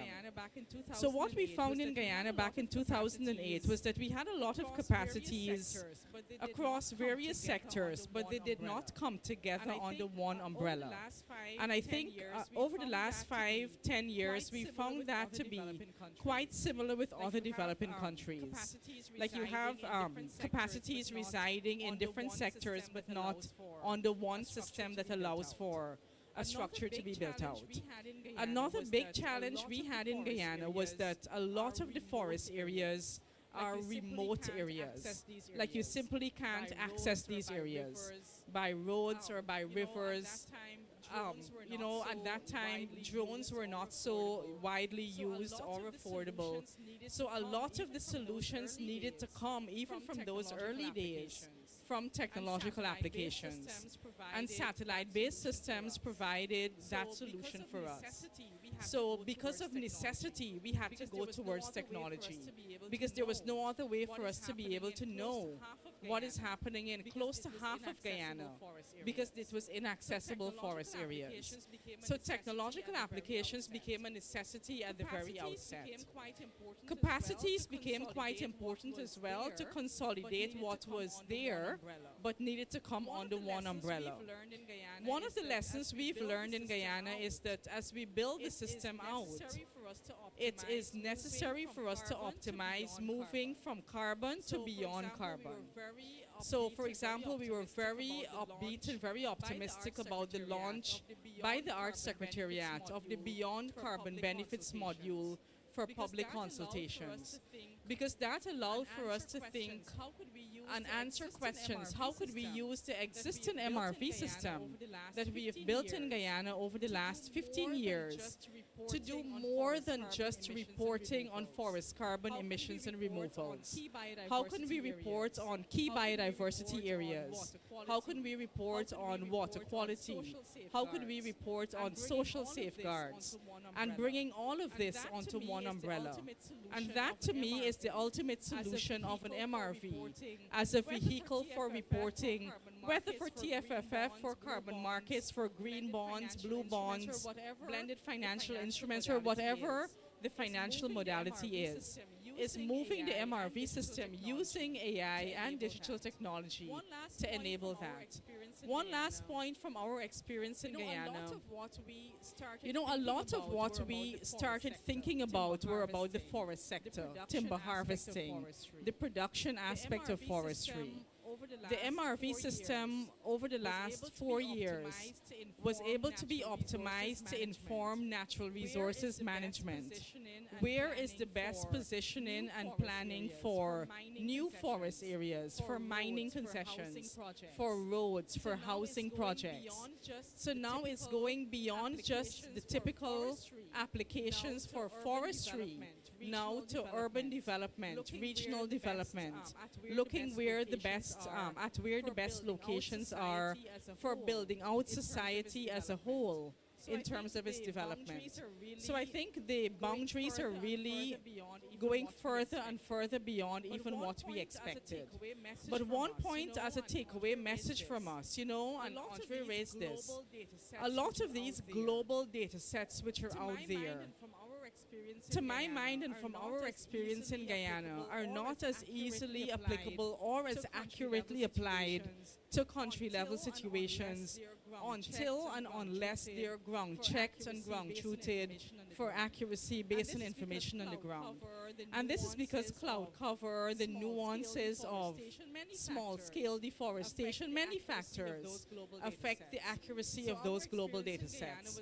So our experience in Guyana was that we need to use global data sets, but in a way that allow for them to be ground-checked for accuracy, completeness, and appropriateness for use in country. Thank you.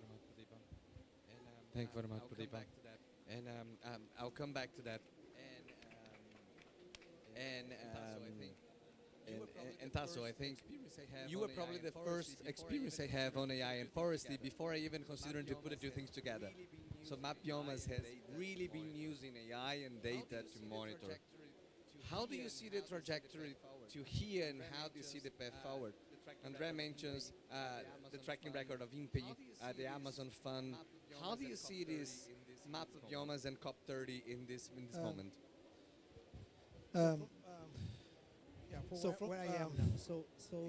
Where I am now.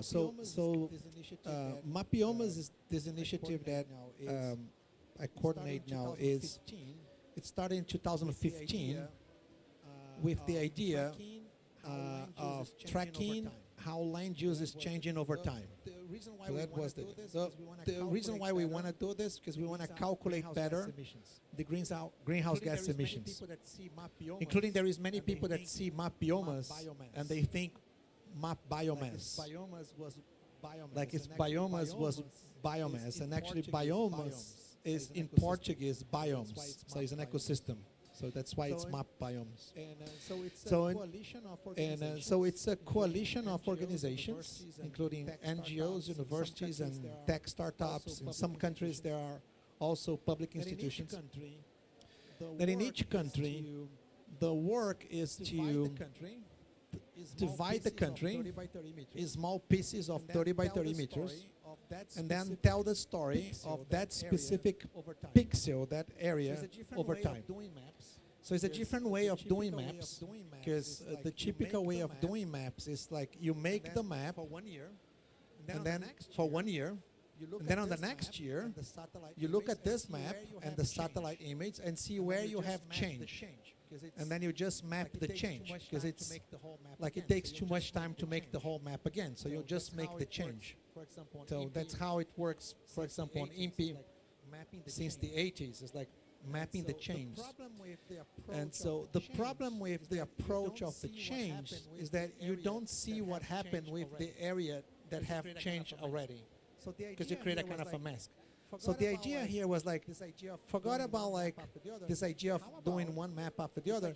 How about if I can tell the story of each pixel over time, one by one, and then I put all of them together, and once I have all of those pixels together, I have a kind of a cube with each pixel with one information, and then you can slice this cube and have a map for any year.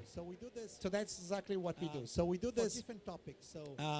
For different topics. So we do is like there is a group just mapping forests and natural environments. There is another group just mapping agriculture. Another group just mapping mining. And so for the group of mining, the only thing they see is if this pixel is a mine or is not a mine. The group that is on forest is just say like, is this some type of forest and which type it is? If it's not, it's something else. So at the end, we have all those like groups doing the best to have the best map for each class, and then we assemble all of them together to make the final map. And so for like it's impossible to do the determination of each pixel one by one. Like Brazil is 9.6 billion pixels, so it would not be easy to do this by hand. Although possible, not like the wisest thing to do. So that's where we put a lot of machine learning and deep learning and artificial intelligence. So we are doing this. We started in 2015 with machine learning, and then we was evolving over time. Now, what are the things I think lessons for this? What are the things I think lessons for this that I think it's interesting for this type of approach? The first thing is. The first thing is there's no such thing as a global definition of a land use map. So if you are mapping Brazil, it's extremely important to include in the map pasture, right? Because you have a lot of cattle. Like the Amazon is basically forest, and where you don't have forest is cattle, pasture, or some soybean. Right? That's for Brazil. If you go to Indonesia, that's for Brazil. If you go to Indonesia, there's no pasture. They don't care about pasture. There's no pasture there. Like they care about oil palm, rubber trees. They care about rubber trees, right? Plantations. So then, what they will map in Indonesia is different from what we will be mapping in Brazil. Is different from what it's mapping in Peru. Like in Peru, there is glaciers. There's no glaciers. You see, there's no glaciers here in Brazil. So the idea is that the first thing, like mapping is something that is very local by nature. Or what is important to map on each place is defined by the people in their place. So in Mapiomas, in every country you go, and there is 17 of them now, all of them will have different classes that are being mapped. The second thing interesting is that maps are something that evolve over time. So one of the difficulties that we have, like with traditional systems, is that in order to maintain consistency over the time, you have one map, you don't change the map in the past, right? So you have a map, the accuracy is 79%, and it will stay there at 79%. Next year you make another map. If you get a 81% of accuracy, cool, you just add on the map. Mapiomas, each time we make the maps, we try to include more time, so you have more years on the collection. we can have more classes. So you have more. So we have sugarcane, cotton, rice. Maybe you want to have like a soybean and so on. So you can add classes. And also, you can at the end you can also increase the accuracy. So if you look at the first maps we did 10 years ago, using the same artificial intelligence, blah, blah, blah, the accuracy was 72, 73%. The number of classes were just 7. And we mapped just for 7 years. The last collection that we launched in August was 30 classes, 40 years of data, and 91% of accuracy, which is higher than any accuracy of any global map on any class, which is exactly what you were saying. Like, global maps are very good to see, like when you start to go far away. When you start to go deeper, then you need to have the localness. So the last lesson is the AI and all the application of digital technology. It helps a lot to progress very fast, so you can make many interactions very fast to improve. But without the understanding of what actually you are mapping, the maps will be crap. So the secret for having like the 91% accuracy is not because we are using the AI. AI just allow us to do this very fast, so you can do many interactions. What makes it like with a good precision is the fact that we have people dedicated to understand, curate, craft each training model to have the process. So today we are like in all countries in South America. Last one that we are starting now is in Guyana, so we have to talk about it. Because it's always depending on local organizations. It's also now in Indonesia this year. DRC we start this year, and also in Mexico and India.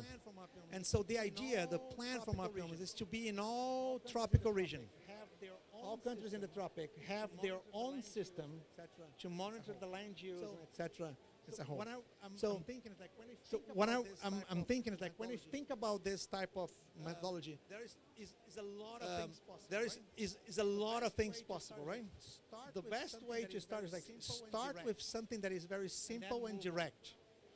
And then move on. And that I think is the case for the TFFF. And that I think is the case for the TFFF. Like if there is a way to forget, like if there is a way to forget about the degradation. Maybe in 2030. Degradation maybe in 2030.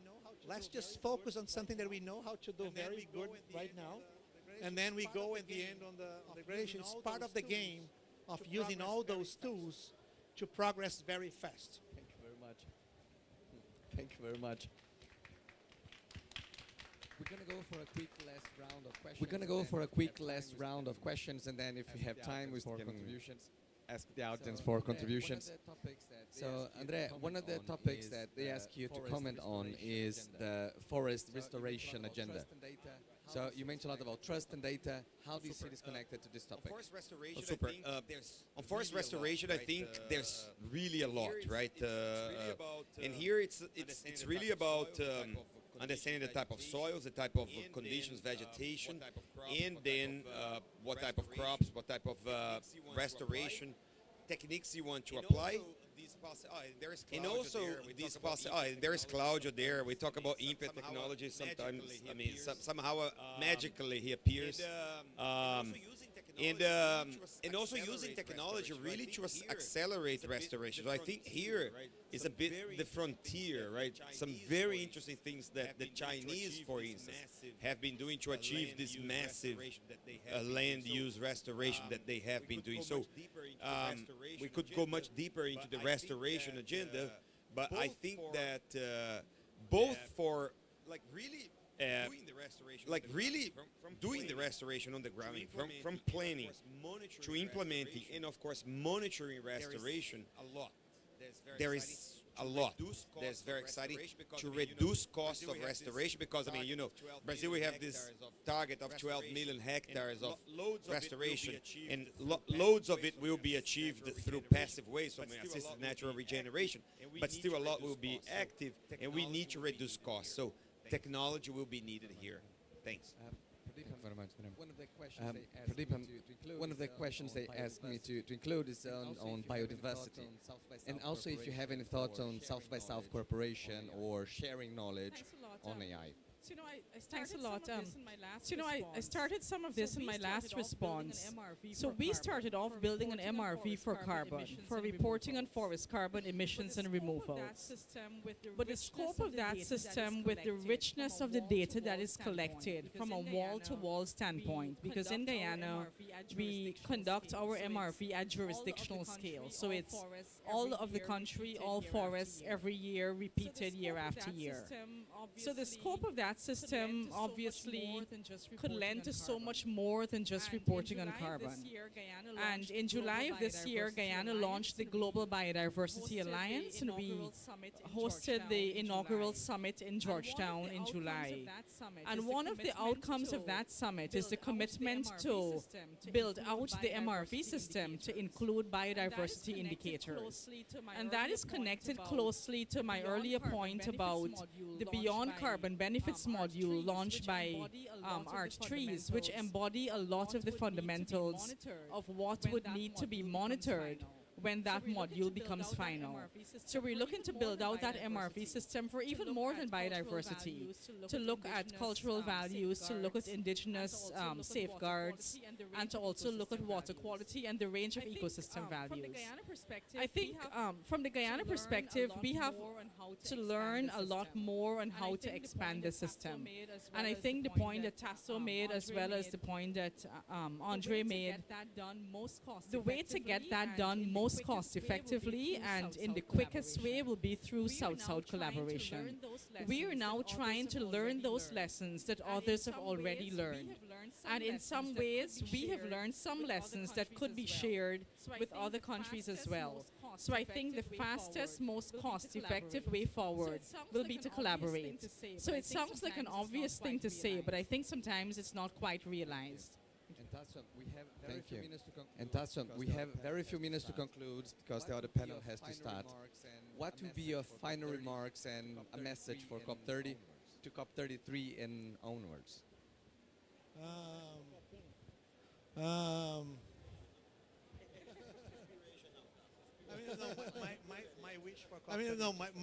My wish for COP30 is just that we need to find a way to get a pathway or to kind of develop a pathway for phasing out fossil fuels. That's the most important thing, because if this doesn't happen, we will lose the forest anyway. It's like all our efforts will be undermined by the fact that we are not solving this on the other area. And because Brazil is the biggest producer, so I think we have this role to do it. But I think on the side of the forest, we are just hoping that the TFFF kind of gets the traction that is necessary, so we can have this mechanism somehow operating on the next years for conservation. Thank you very much.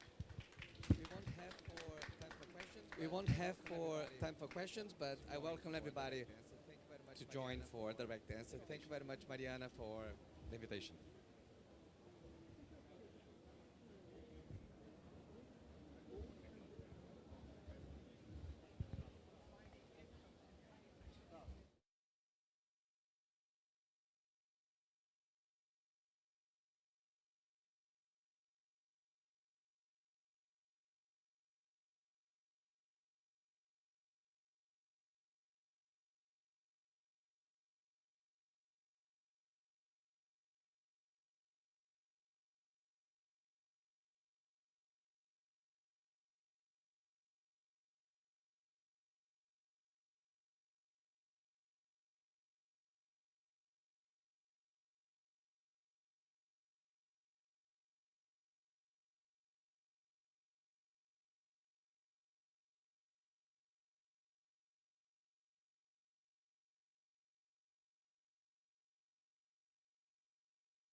now.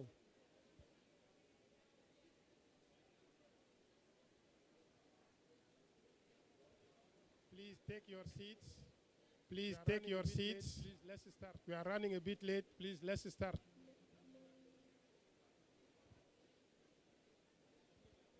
So we are going to have the event in two languages. We are going to have the event in two languages, French and English. You have your headsets. Please put them up.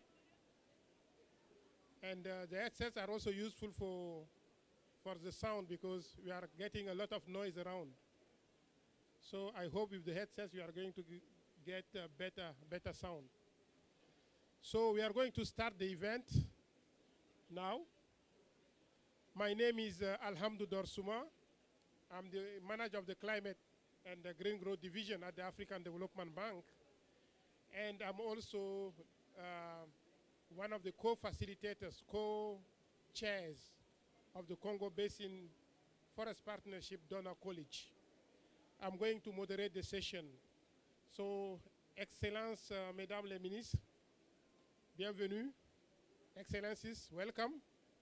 This is a very important event titled Mobilizing for the Forests of Central Africa, delivering on the Congo Basin Pledge and building a post-2025 vision.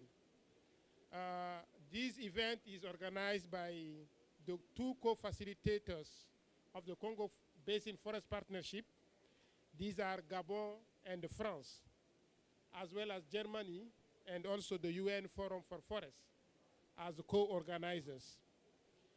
The focus of the event is really on highlighting the achievements, challenges, and lessons learned from the pledge that was made 5 years ago in Glasgow during COP26 on supporting the preservation and sustainable management of Congo Basin forests.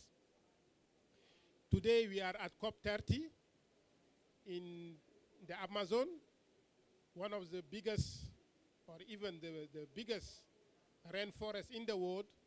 So similar to the Amazon, the Congo Basin forest is also vital for climate, nature, and people. So this is the reason why we are having this event with the first objective to really present the report of the 2024 financial year of the pledge. And this pledge, as you know, covers 5 years from 2021 to 2025. So we are going to discuss the findings of the report.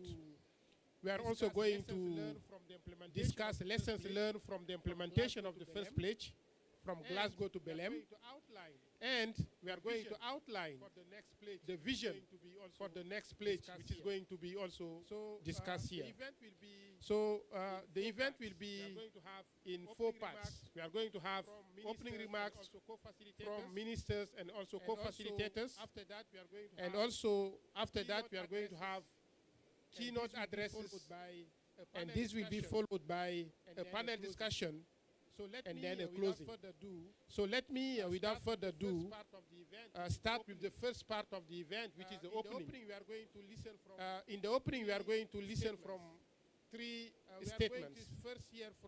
We are going to first hear from Ambassador Madame Aurélie Flore Kumba Pambo.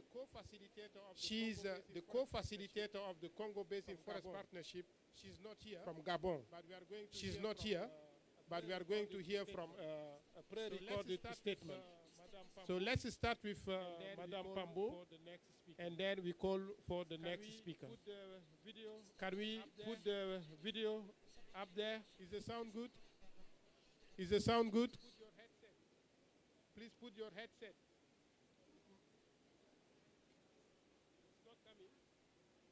It's not coming. Des républiques gabonaises et françaises du partenariat pour les forêts du bassin du Congo. À l'occasion de la présentation du rapport. Excellences, Mesdames et Messieurs, distingués invités, chers partenaires. C'est avec un immense honneur que je prends la parole au nom de la co-facilitation des républiques gabonaises et françaises du partenariat pour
Merci beaucoup, ambassadeur Aurélie Flore Pambo. The next speaker will be another lady, Madame Juliette Biao. She is the executive director and head of the secretariat of the UN Forum for Forests. We also have a recorded video from Madame.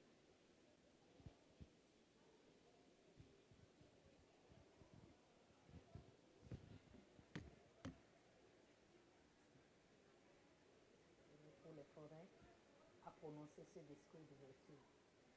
C'est un réel honneur pour nous de vous joindre à cet événement important organisé en marge de la COP30. Les forêts primaires d'Afrique centrale sont le cœur battant de notre planète. Ces biomes abritent plus de 10 000 espèces végétales et animales et sont essentiels à la conservation de la biodiversité mondiale. Elles absorbent environ 4% des émissions mondiales chaque année et jouent un rôle crucial dans la régulation du climat. Cela souligne leur importance capitale pour la réalisation des buts et objectifs des conventions de Rio. Pourtant, nous perdons les forêts primaires à un rythme alarmant. Il n'en reste plus que 25% à l'échelle mondiale et ces dernières années ont été marquées par des pertes records. Rien qu'en 2024, on estime que 6,7 millions d'hectares de forêts primaires tropicales ont disparu, soit près du double de l'année précédente. Les incendies, à eux seuls, ont détruit 5 fois plus de forêts tropicales qu'en 2023. Ces tendances nous éloignent considérablement de la réalisation des objectifs mondiaux pour les forêts, notamment l'objectif d'accroître la superficie forestière mondiale de 3% d'ici à 2030. L'insuffisance des financements demeure l'un des principaux obstacles à l'arrêt de la déforestation et à la promotion d'une gestion durable des forêts. L'engagement relatif au bassin du Congo, annoncé lors de la COP26 par les donateurs à Glasgow, a constitué une étape importante pour la conservation et la gestion durable de ces forêts. Il est donc opportun de faire le point sur les progrès accomplis, de tirer les enseignements de cette expérience et de définir une vision à long terme pour la gestion durable des forêts après 2025. Je vous souhaite du succès. Je vous remercie pour votre attention. Merci. Des applaudissements pour Madame Biao. Des applaudissements pour Madame Biao. We are going to now listen to another distinguished lady, the Minister Professor Mary Nyange Ndambo, Minister of Environment and Sustainable Development from the Democratic Republic of Congo. Madame, vous avez la parole. Vous pouvez parler d'ici à partir du podium ou bien c'est mieux ici. Ouais.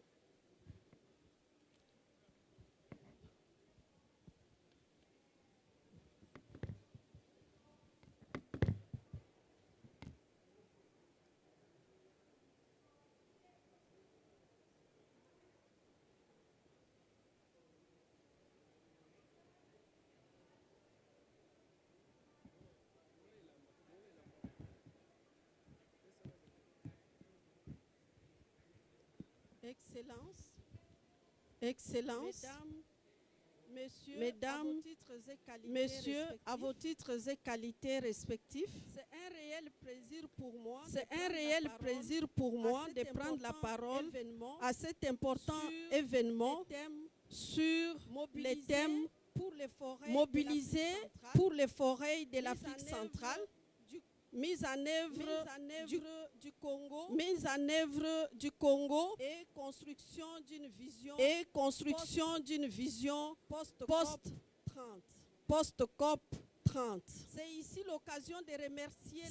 l'occasion de remercier l'ensemble des donateurs du bassin du Congo réunis au sein du collège des donateurs partenaires pour les forêts du bassin du Congo, avant de rappeler que l'engagement de la République démocratique du Congo dans ses plaides avait poussé la RDC à se placer haut des États. Nous nous félicitons des progrès réalisés, plus particulièrement dans le cadre de l'initiative CAFI. La réunion de ces jours offre un cadre pour les donataires de présenter les rapports du bassin du Congo et d'offrir à ces nombreux participants et donataires les résultats que l'on a pu déclencher et sur les forêts et sur les communautés locales et les peuples autochtones. C'est ici l'occasion pour nous également de tirer les leçons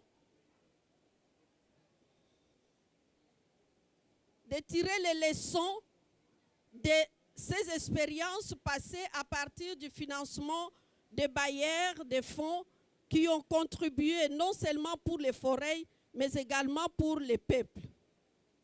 La République démocratique du Congo, pays solution aux défis du changement climatique, se réjouit de la proposition que lui avait faite la République gabonaise sur l'octroi de la cofacilitation du PEFC pour que la RDC assure à partir de janvier 2026 avec une passation de charges au cours de la COP présente. De la COP facilitation et de la présidence du PFMBC avec le Gabon. Je suis très heureuse. Je disais, je suis très heureuse ce jour de vous informer que la réponse de la République démocratique du Congo à cette demande a été positive. Dans la perspective post-2025 qui sera discutée dans les panels, je vous rassure, le leadership de la République démocratique du Congo pour apporter le meilleur de nous-mêmes en tant que leader dans le bassin du Congo. Au cours de cet événement et de l'événement surtout du 18 novembre à 17h, nous allons, en tant que pays leader du bassin du Congo, nous pourrions annoncer à tous les partenaires stratégiques, donc des pays donataires, la position, la stratégie que la RDC va mettre en place pour promouvoir la stabilité des forêts dans les bassins du Congo et surtout pour avoir des retombées dans cet espace de forêts tropicales pour lesquelles nous tenons tous à promouvoir la durabilité des ressources, la durabilité de la biodiversité et surtout l'amélioration des conditions de vie des communautés locales et des peuples autochtones qui sont par ailleurs des gardiens de nos forêts et qui détiennent les savoirs millénaires dans la protection de la biodiversité et dans l'assurance de la pérennisation des forêts dans notre espace. Nous voulons ici vous rassurer de la détermination de la République démocratique du Congo d'apporter ce cadre qui est le cadre pour la promotion des forêts du bassin du Congo, c'est-à-dire promouvoir les partenariats entre les pays de l'Afrique centrale, du bassin du Congo, et également les partenaires, les donataires qui apportent des ressources et la technicité pour le maintien de nos ressources. Sur ce, je souhaite plein succès au déroulement des présents travaux et je suis heureuse d'écouter les rapports et les discussions des panels pour en savoir davantage sur les résultats que toutes ces années de travail, de financement ont apporté à nos nations, à nos forêts et à nos peuples. J'ai dit, je vous remercie.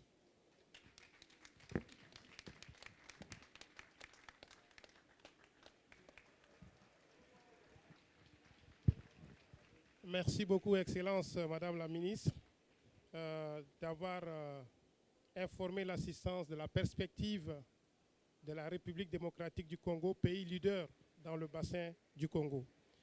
Now we are going to move to the second phase of this side event, which is on keynote addresses. We are going to first listen from Madame Ruth Davis. She is the special representative for nature from the UK, FCDO. Madam, you have the floor. You can speak from here.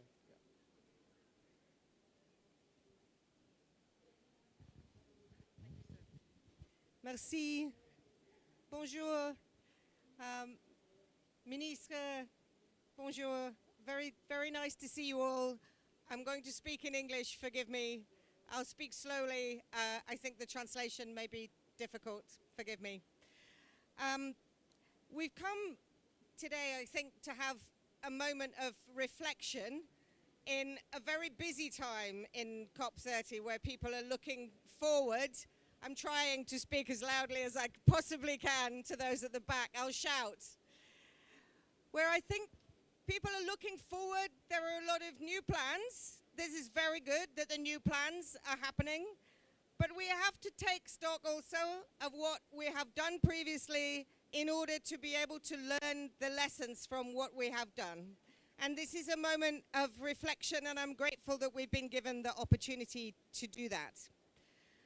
We're thinking and looking back on the first Congo Basin pledge. And we must acknowledge immediately that the pledge was the start of a journey and not the end of it. But there were things that were very important about the start of that journey that we shouldn't lose sight of. It was the first moment that I personally was able to see and recognize the extreme importance and value of the forests of the Congo Basin for the world and the role of the people and the governments of the forests of the Congo Basin in driving forward action. And that was a very important moment. It was also the moment where we realized the shocking lack of finance that was flowing in the direction of Congo and its forests and its people. I still find the numbers extraordinary. As I understand it, at some point we were in a situation where only 4% of total forest finance was reaching the forests and the people and the governments of the Congo Basin. And for comparison, that meant that $40 million in comparison to a $1 billion forest finance pot was reaching the Congo Basin countries. That was clearly unacceptable, and a major effort was made to mobilize additional finance to recognize the importance of the Congo Basin, its region, its governments, its people, and its forests. And we moved to a situation where of the pledge of $1.5 billion, $1.7 billion were ultimately secured. However, it is very important for all of those who wish to work in partnership, in friendship, and in equality with our friends in the Congo Basin to recognize the things that we could have done better and that we now need to do better in future. The first is very clearly that it is, in the end, up to the leadership, the ideas, the solutions, the innovation, and the agency of the governments and the people of the Congo Basin to make decisions and about the expertise of Congolese. We must also, I look forward to the opportunity to build the friendships that I have in the region with the extraordinary people of the region. I commend the effort that is being made collectively as a partnership to move this forward.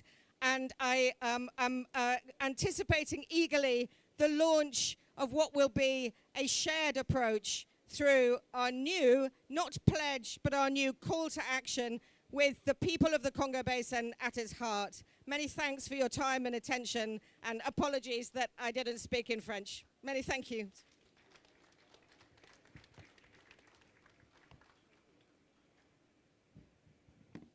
Thank you very much for this perspective, moving from pledge to call for action. Let us now move to the next speaker. This is Mr. Christophe Etienne. Christophe is going to present the 2024 report of the first Congo Basin Pledge. Let me also say that Christophe is my coach, my Federal Ministry for Economic Cooperation and Development. So Christophe, you have the floor.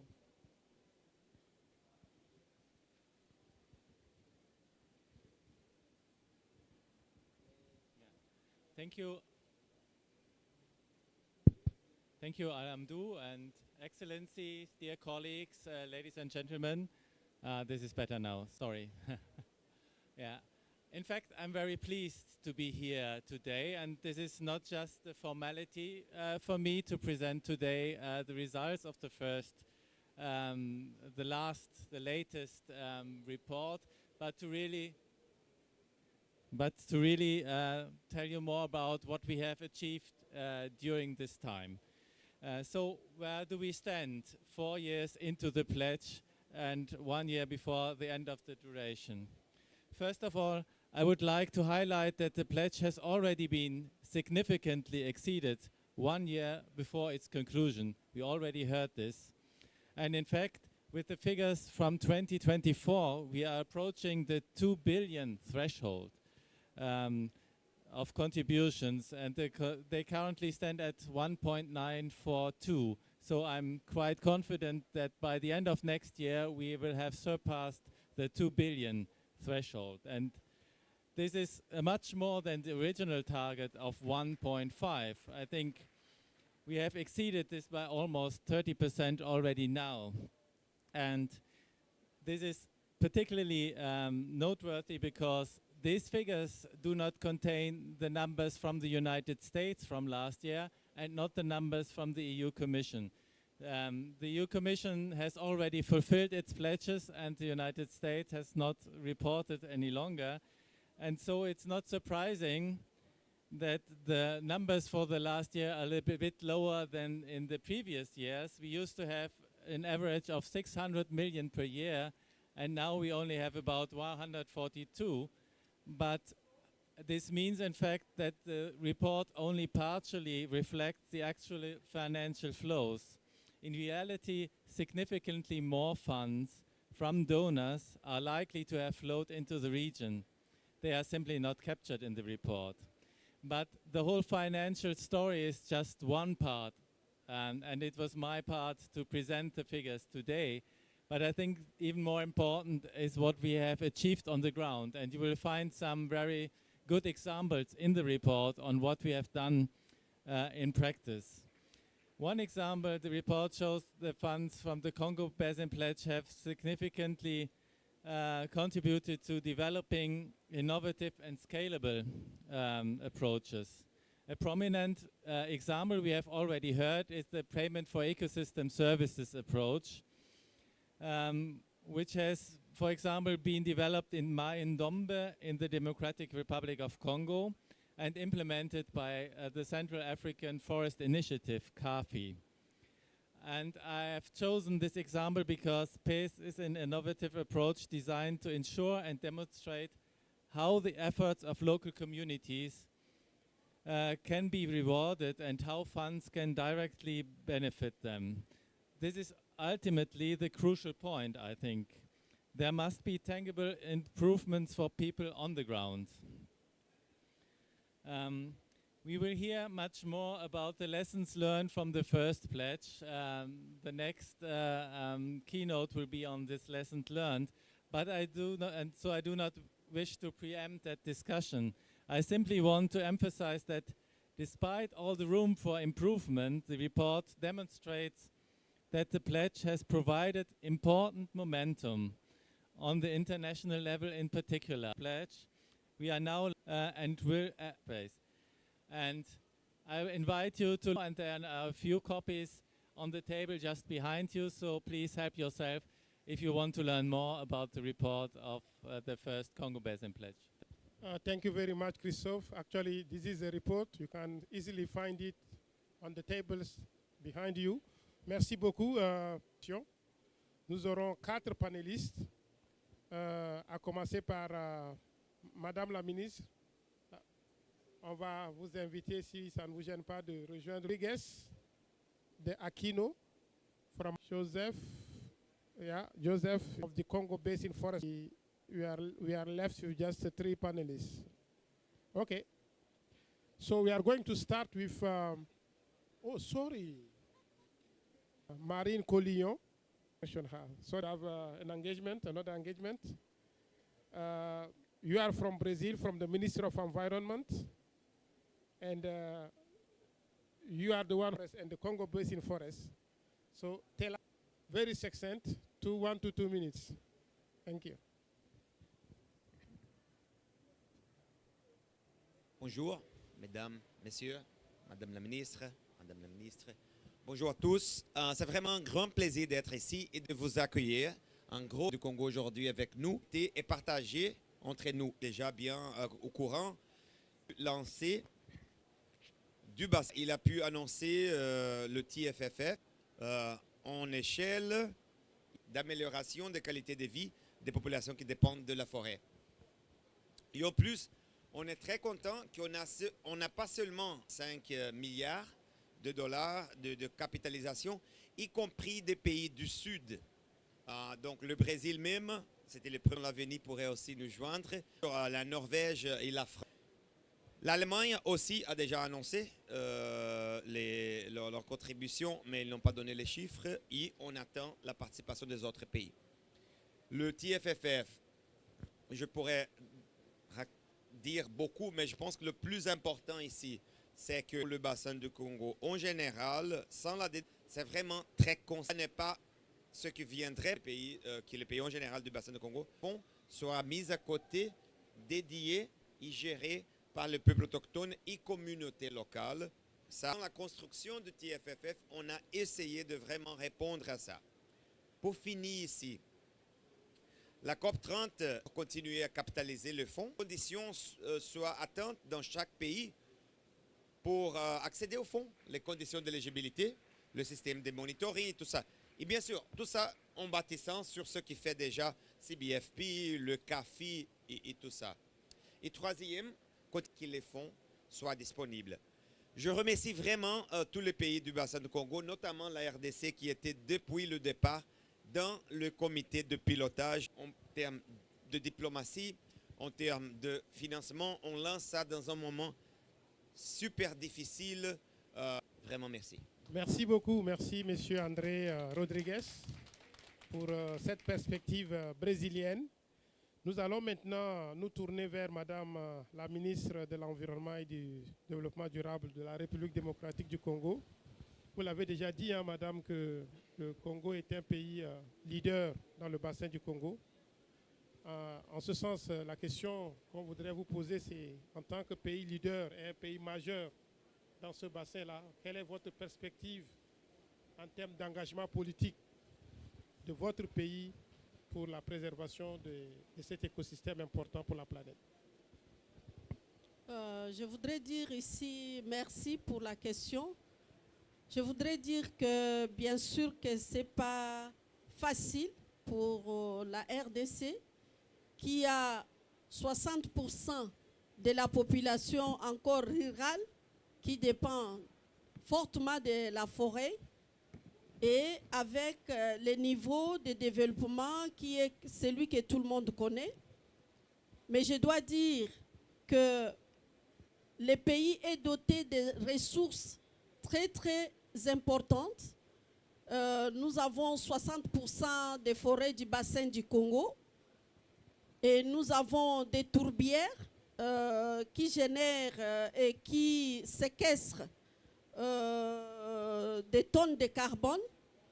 Nous avons également des zones humides et nous avons 50% d'eau douce d'Afrique.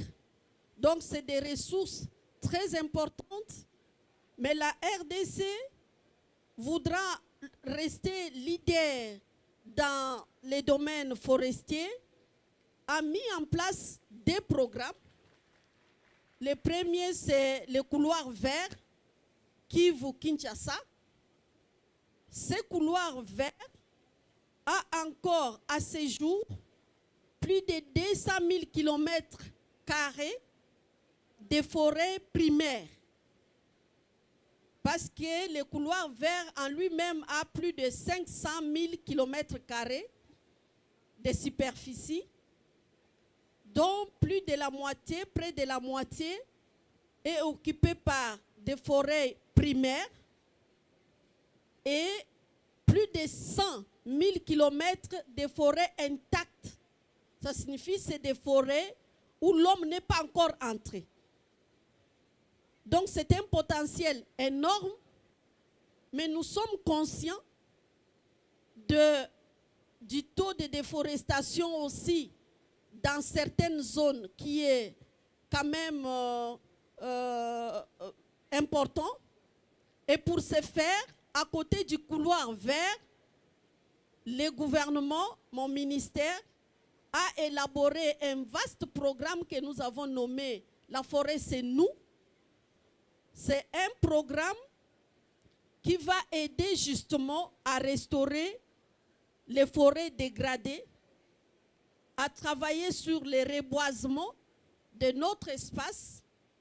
Donc c'est pour vous dire que ce programme, La forêt c'est nous, va beaucoup contribuer à l'amélioration des superficies forestières dans notre pays. Et ces programmes, nous les voulons avec des ingénieurs forestiers. Parce que nous avons constaté que beaucoup de projets de foresterie chez nous travaillent sans les forestiers. Et les ingénieurs forestiers sont en train de chômer. Et donc ce programme va impliquer les ingénieurs forestiers pour lesquels nous avons déjà mis en place une cartographie. Et aujourd'hui, on est à plus de 900 ingénieurs forestiers qui pourront travailler pour améliorer ces couverts forestiers, surtout dans les zones dégradées. Nous avons également l'ambition de dégager dans les financements forestiers une enveloppe pour la recherche scientifique. C'est très très important. On ne peut pas gérer la forêt sans la connaître. Et les résultats des scientifiques, des évidences, vont permettre au gouvernement de prendre des mesures efficaces et de mener des actions qui vont réellement protéger nos forêts. Donc voilà un peu les deux instruments que la RDC a à ses mains pour travailler pour la durabilité, la pérennisation de nos forêts. Et les problèmes maintenant majeurs que nous soulevons, c'est le problème de financement. Et ici, je voudrais profiter de cet auditoire pour que la justice soit rétablie. La capacité du pays à aider le monde à assurer l'équilibre climatique nous oblige aussi à donner à la RDC un financement équivalent à son potentiel. De manière qu'ensemble, nous puissions préserver ces forêts et nous puissions travailler pour que les communautés qui protègent les forêts puissent être bénéficiaires de nos actions de manière directe. Et c'est ici l'occasion pour moi de saluer l'expérience de paiement pour services environnementaux développée par CAFI. On a fait la démonstration dans mon pays. J'ai envoyé une mission qui est allée au Congo central, qui a ramené des images que j'ai vues. Je crois que c'est des choses à encourager. Je vous remercie. Merci beaucoup, Madame la Ministre. Merci pour ces perspectives très intéressantes de la part du pays leader dans le bassin du Congo, la République démocratique du Congo. Nous allons maintenant nous tourner vers Madame Marine Collillon. On a écouté tout à l'heure qu'il y a un engagement qui est en train de se terminer, celui qui a été pris à la COP26 à Glasgow. Que pensez-vous de ce nouvel engagement? Comment voyez-vous cet engagement? Comment va-t-il être différent de celui qui est en train d'être conclu? Merci beaucoup et je suis très heureuse d'être là aujourd'hui, Madame la Ministre. Alors pour nous, vraiment, c'était effectivement très important pour la cofacilitation et comme l'a très bien indiqué l'ambassadrice tout à l'heure, dans le cadre de notre cofacilitation du PFBC, de pouvoir réfléchir à ce que nous avions fait et comme vous l'avez très bien indiqué, de se baser aussi sur les leçons qu'on en avait tirées. Et puis, comment est-ce qu'on pouvait travailler ensuite ensemble pour regarder le futur et pour mobiliser et continuer de mobiliser. Comme vous l'a très bien dit, le premier pledge a été extrêmement important puisqu'il a permis vraiment de mettre la visibilité enfin sur l'importance des forêts du bassin du Congo. Et la question, c'était, une des choses qui est beaucoup ressortie peut-être, c'est qu'on avait eu un peu deux engagements qui s'étaient répondus. On avait eu un engagement des pays de la région et en face, on avait eu une réponse des donateurs. Et ce qu'on a vraiment voulu faire, c'est de se dire maintenant, on a besoin de prendre un engagement conjoint parce que ce travail, il ne peut être fait que ensemble. Et donc, c'est ce travail qu'on a mené avec tous les partenaires pour travailler ensemble à cette déclaration, à cet appel de Belém qui a été annoncé pendant le sommet des leaders. Et c'était important pour nous de pouvoir le faire parce que c'était un moment aussi pour dire à la fois on est au cœur de l'Amazonie et l'Amazonie est absolument fondamentale, mais on a aussi cet autre poumon de la planète qui sont les forêts du bassin du Congo et qui avaient besoin de cette visibilité. Et puis on le présentera plus en détail le 18 novembre ici d'ailleurs. Et donc voilà, c'était ce moment qui était important. Une des choses que je pense qui est importante, c'est qu'à la fois, donc on a une déclaration avec les pays de la région, mais on a aussi élargi le champ des partenaires. Le premier pledge était des engagements des pays. Aujourd'hui, dans le nouveau pledge, on a notamment des engagements des banques multilatérales de développement. Et ça, c'était quelque chose qui était important aussi parce qu'on l'a vu au Fonds vert pour le climat, on l'a vu au Fonds pour l'environnement mondial, on l'a vu à la Banque mondiale. Finalement, quand on regardait les financements forestiers, pas tant que ça, où finalement une minorité allait aux forêts.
Bassin du Congo et surtout dans le cadre de ce nouvel engagement dont il est question ici. Merci beaucoup. Je remercie les PFBC, je remercie également les organisateurs. Je salue ici la présence de mon ministre de la RDC, même si je rayonne au niveau sous-régional. Je viens de la République démocratique du Congo, à l'est de la RDC, dans le territoire de Walikale, en province de Nord Kivu, comme leader autochtone dans la partie des basses altitudes du parc national de Kaouzi-Biega. Je représente ici 8 pays d'Afrique centrale en tant que coordonnateur sous-régional du principal réseau de peuples autochtones d'Afrique centrale. Voilà, merci beaucoup pour cette question qui est aussi dans les collèges de la société civile au niveau du PEFC. Je suis très content. Laissez-moi d'abord vous parler du rôle des peuples autochtones dans la conservation. Les écosystèmes de la biodiversité et des forêts d'Afrique centrale n'ont pas seulement les forêts, mais il y a aussi les peuples autochtones qui sont protecteurs.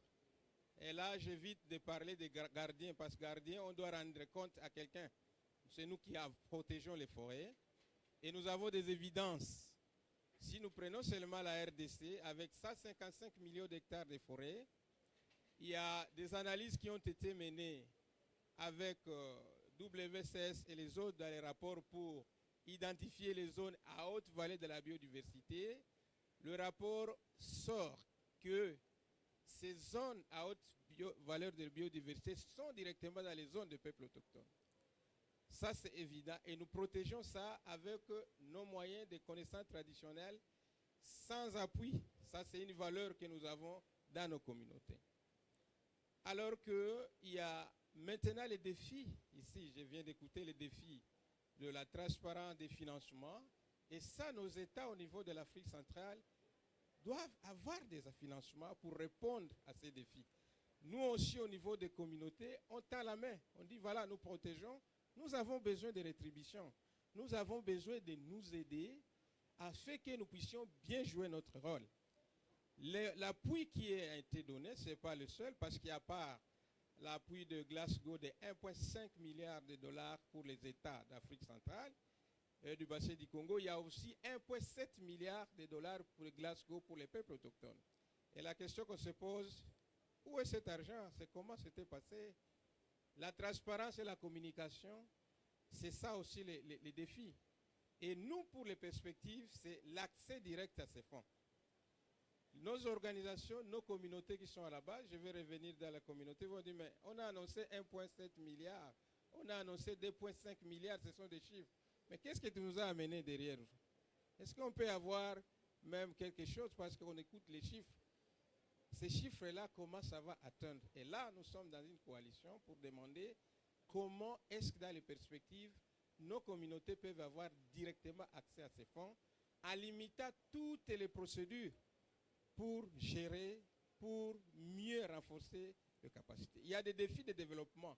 Les financements viennent directement avec des programmes bien précis, des besoins bien déterminés, qui sont parfois différents des besoins. On a besoin des écoles, on a besoin de scolariser nos communautés, on a besoin de renforcer, on a besoin de sécuriser nos territoires traditionnels pour mieux répondre réellement aux défis de la conservation et de la protection. Ça, je profite de cette occasion pour essayer de reprendre un mot, un bon slogan que notre ministre avait évoqué. Il a dit, on ne peut pas conserver.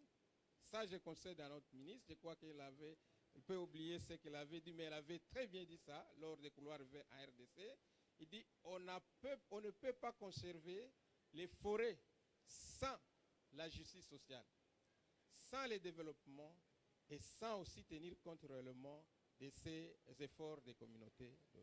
Donc, les perspectives de la société civile, c'est comment cette transparence peut être là. C'est très important. Les engagements doivent être vraiment précis et concrets.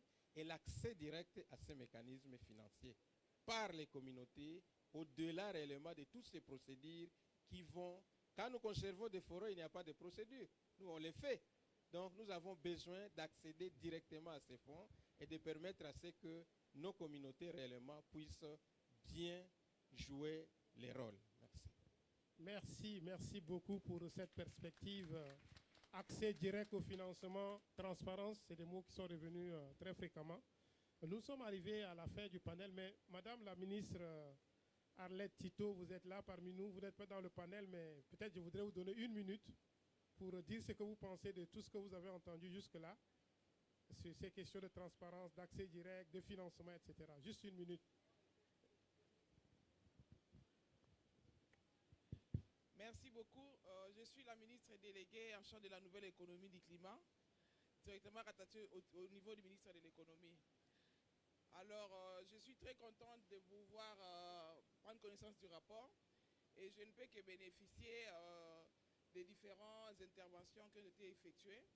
Alors, pour nous, nous estimons, pour la RDC, nous sommes déjà d'accord par rapport à la co-facilitation et nous estimons que nous allons quand même remplir notre rôle à bon escient. Alors, on va essayer de faire encore plus de connaissances par rapport au dossier en cours.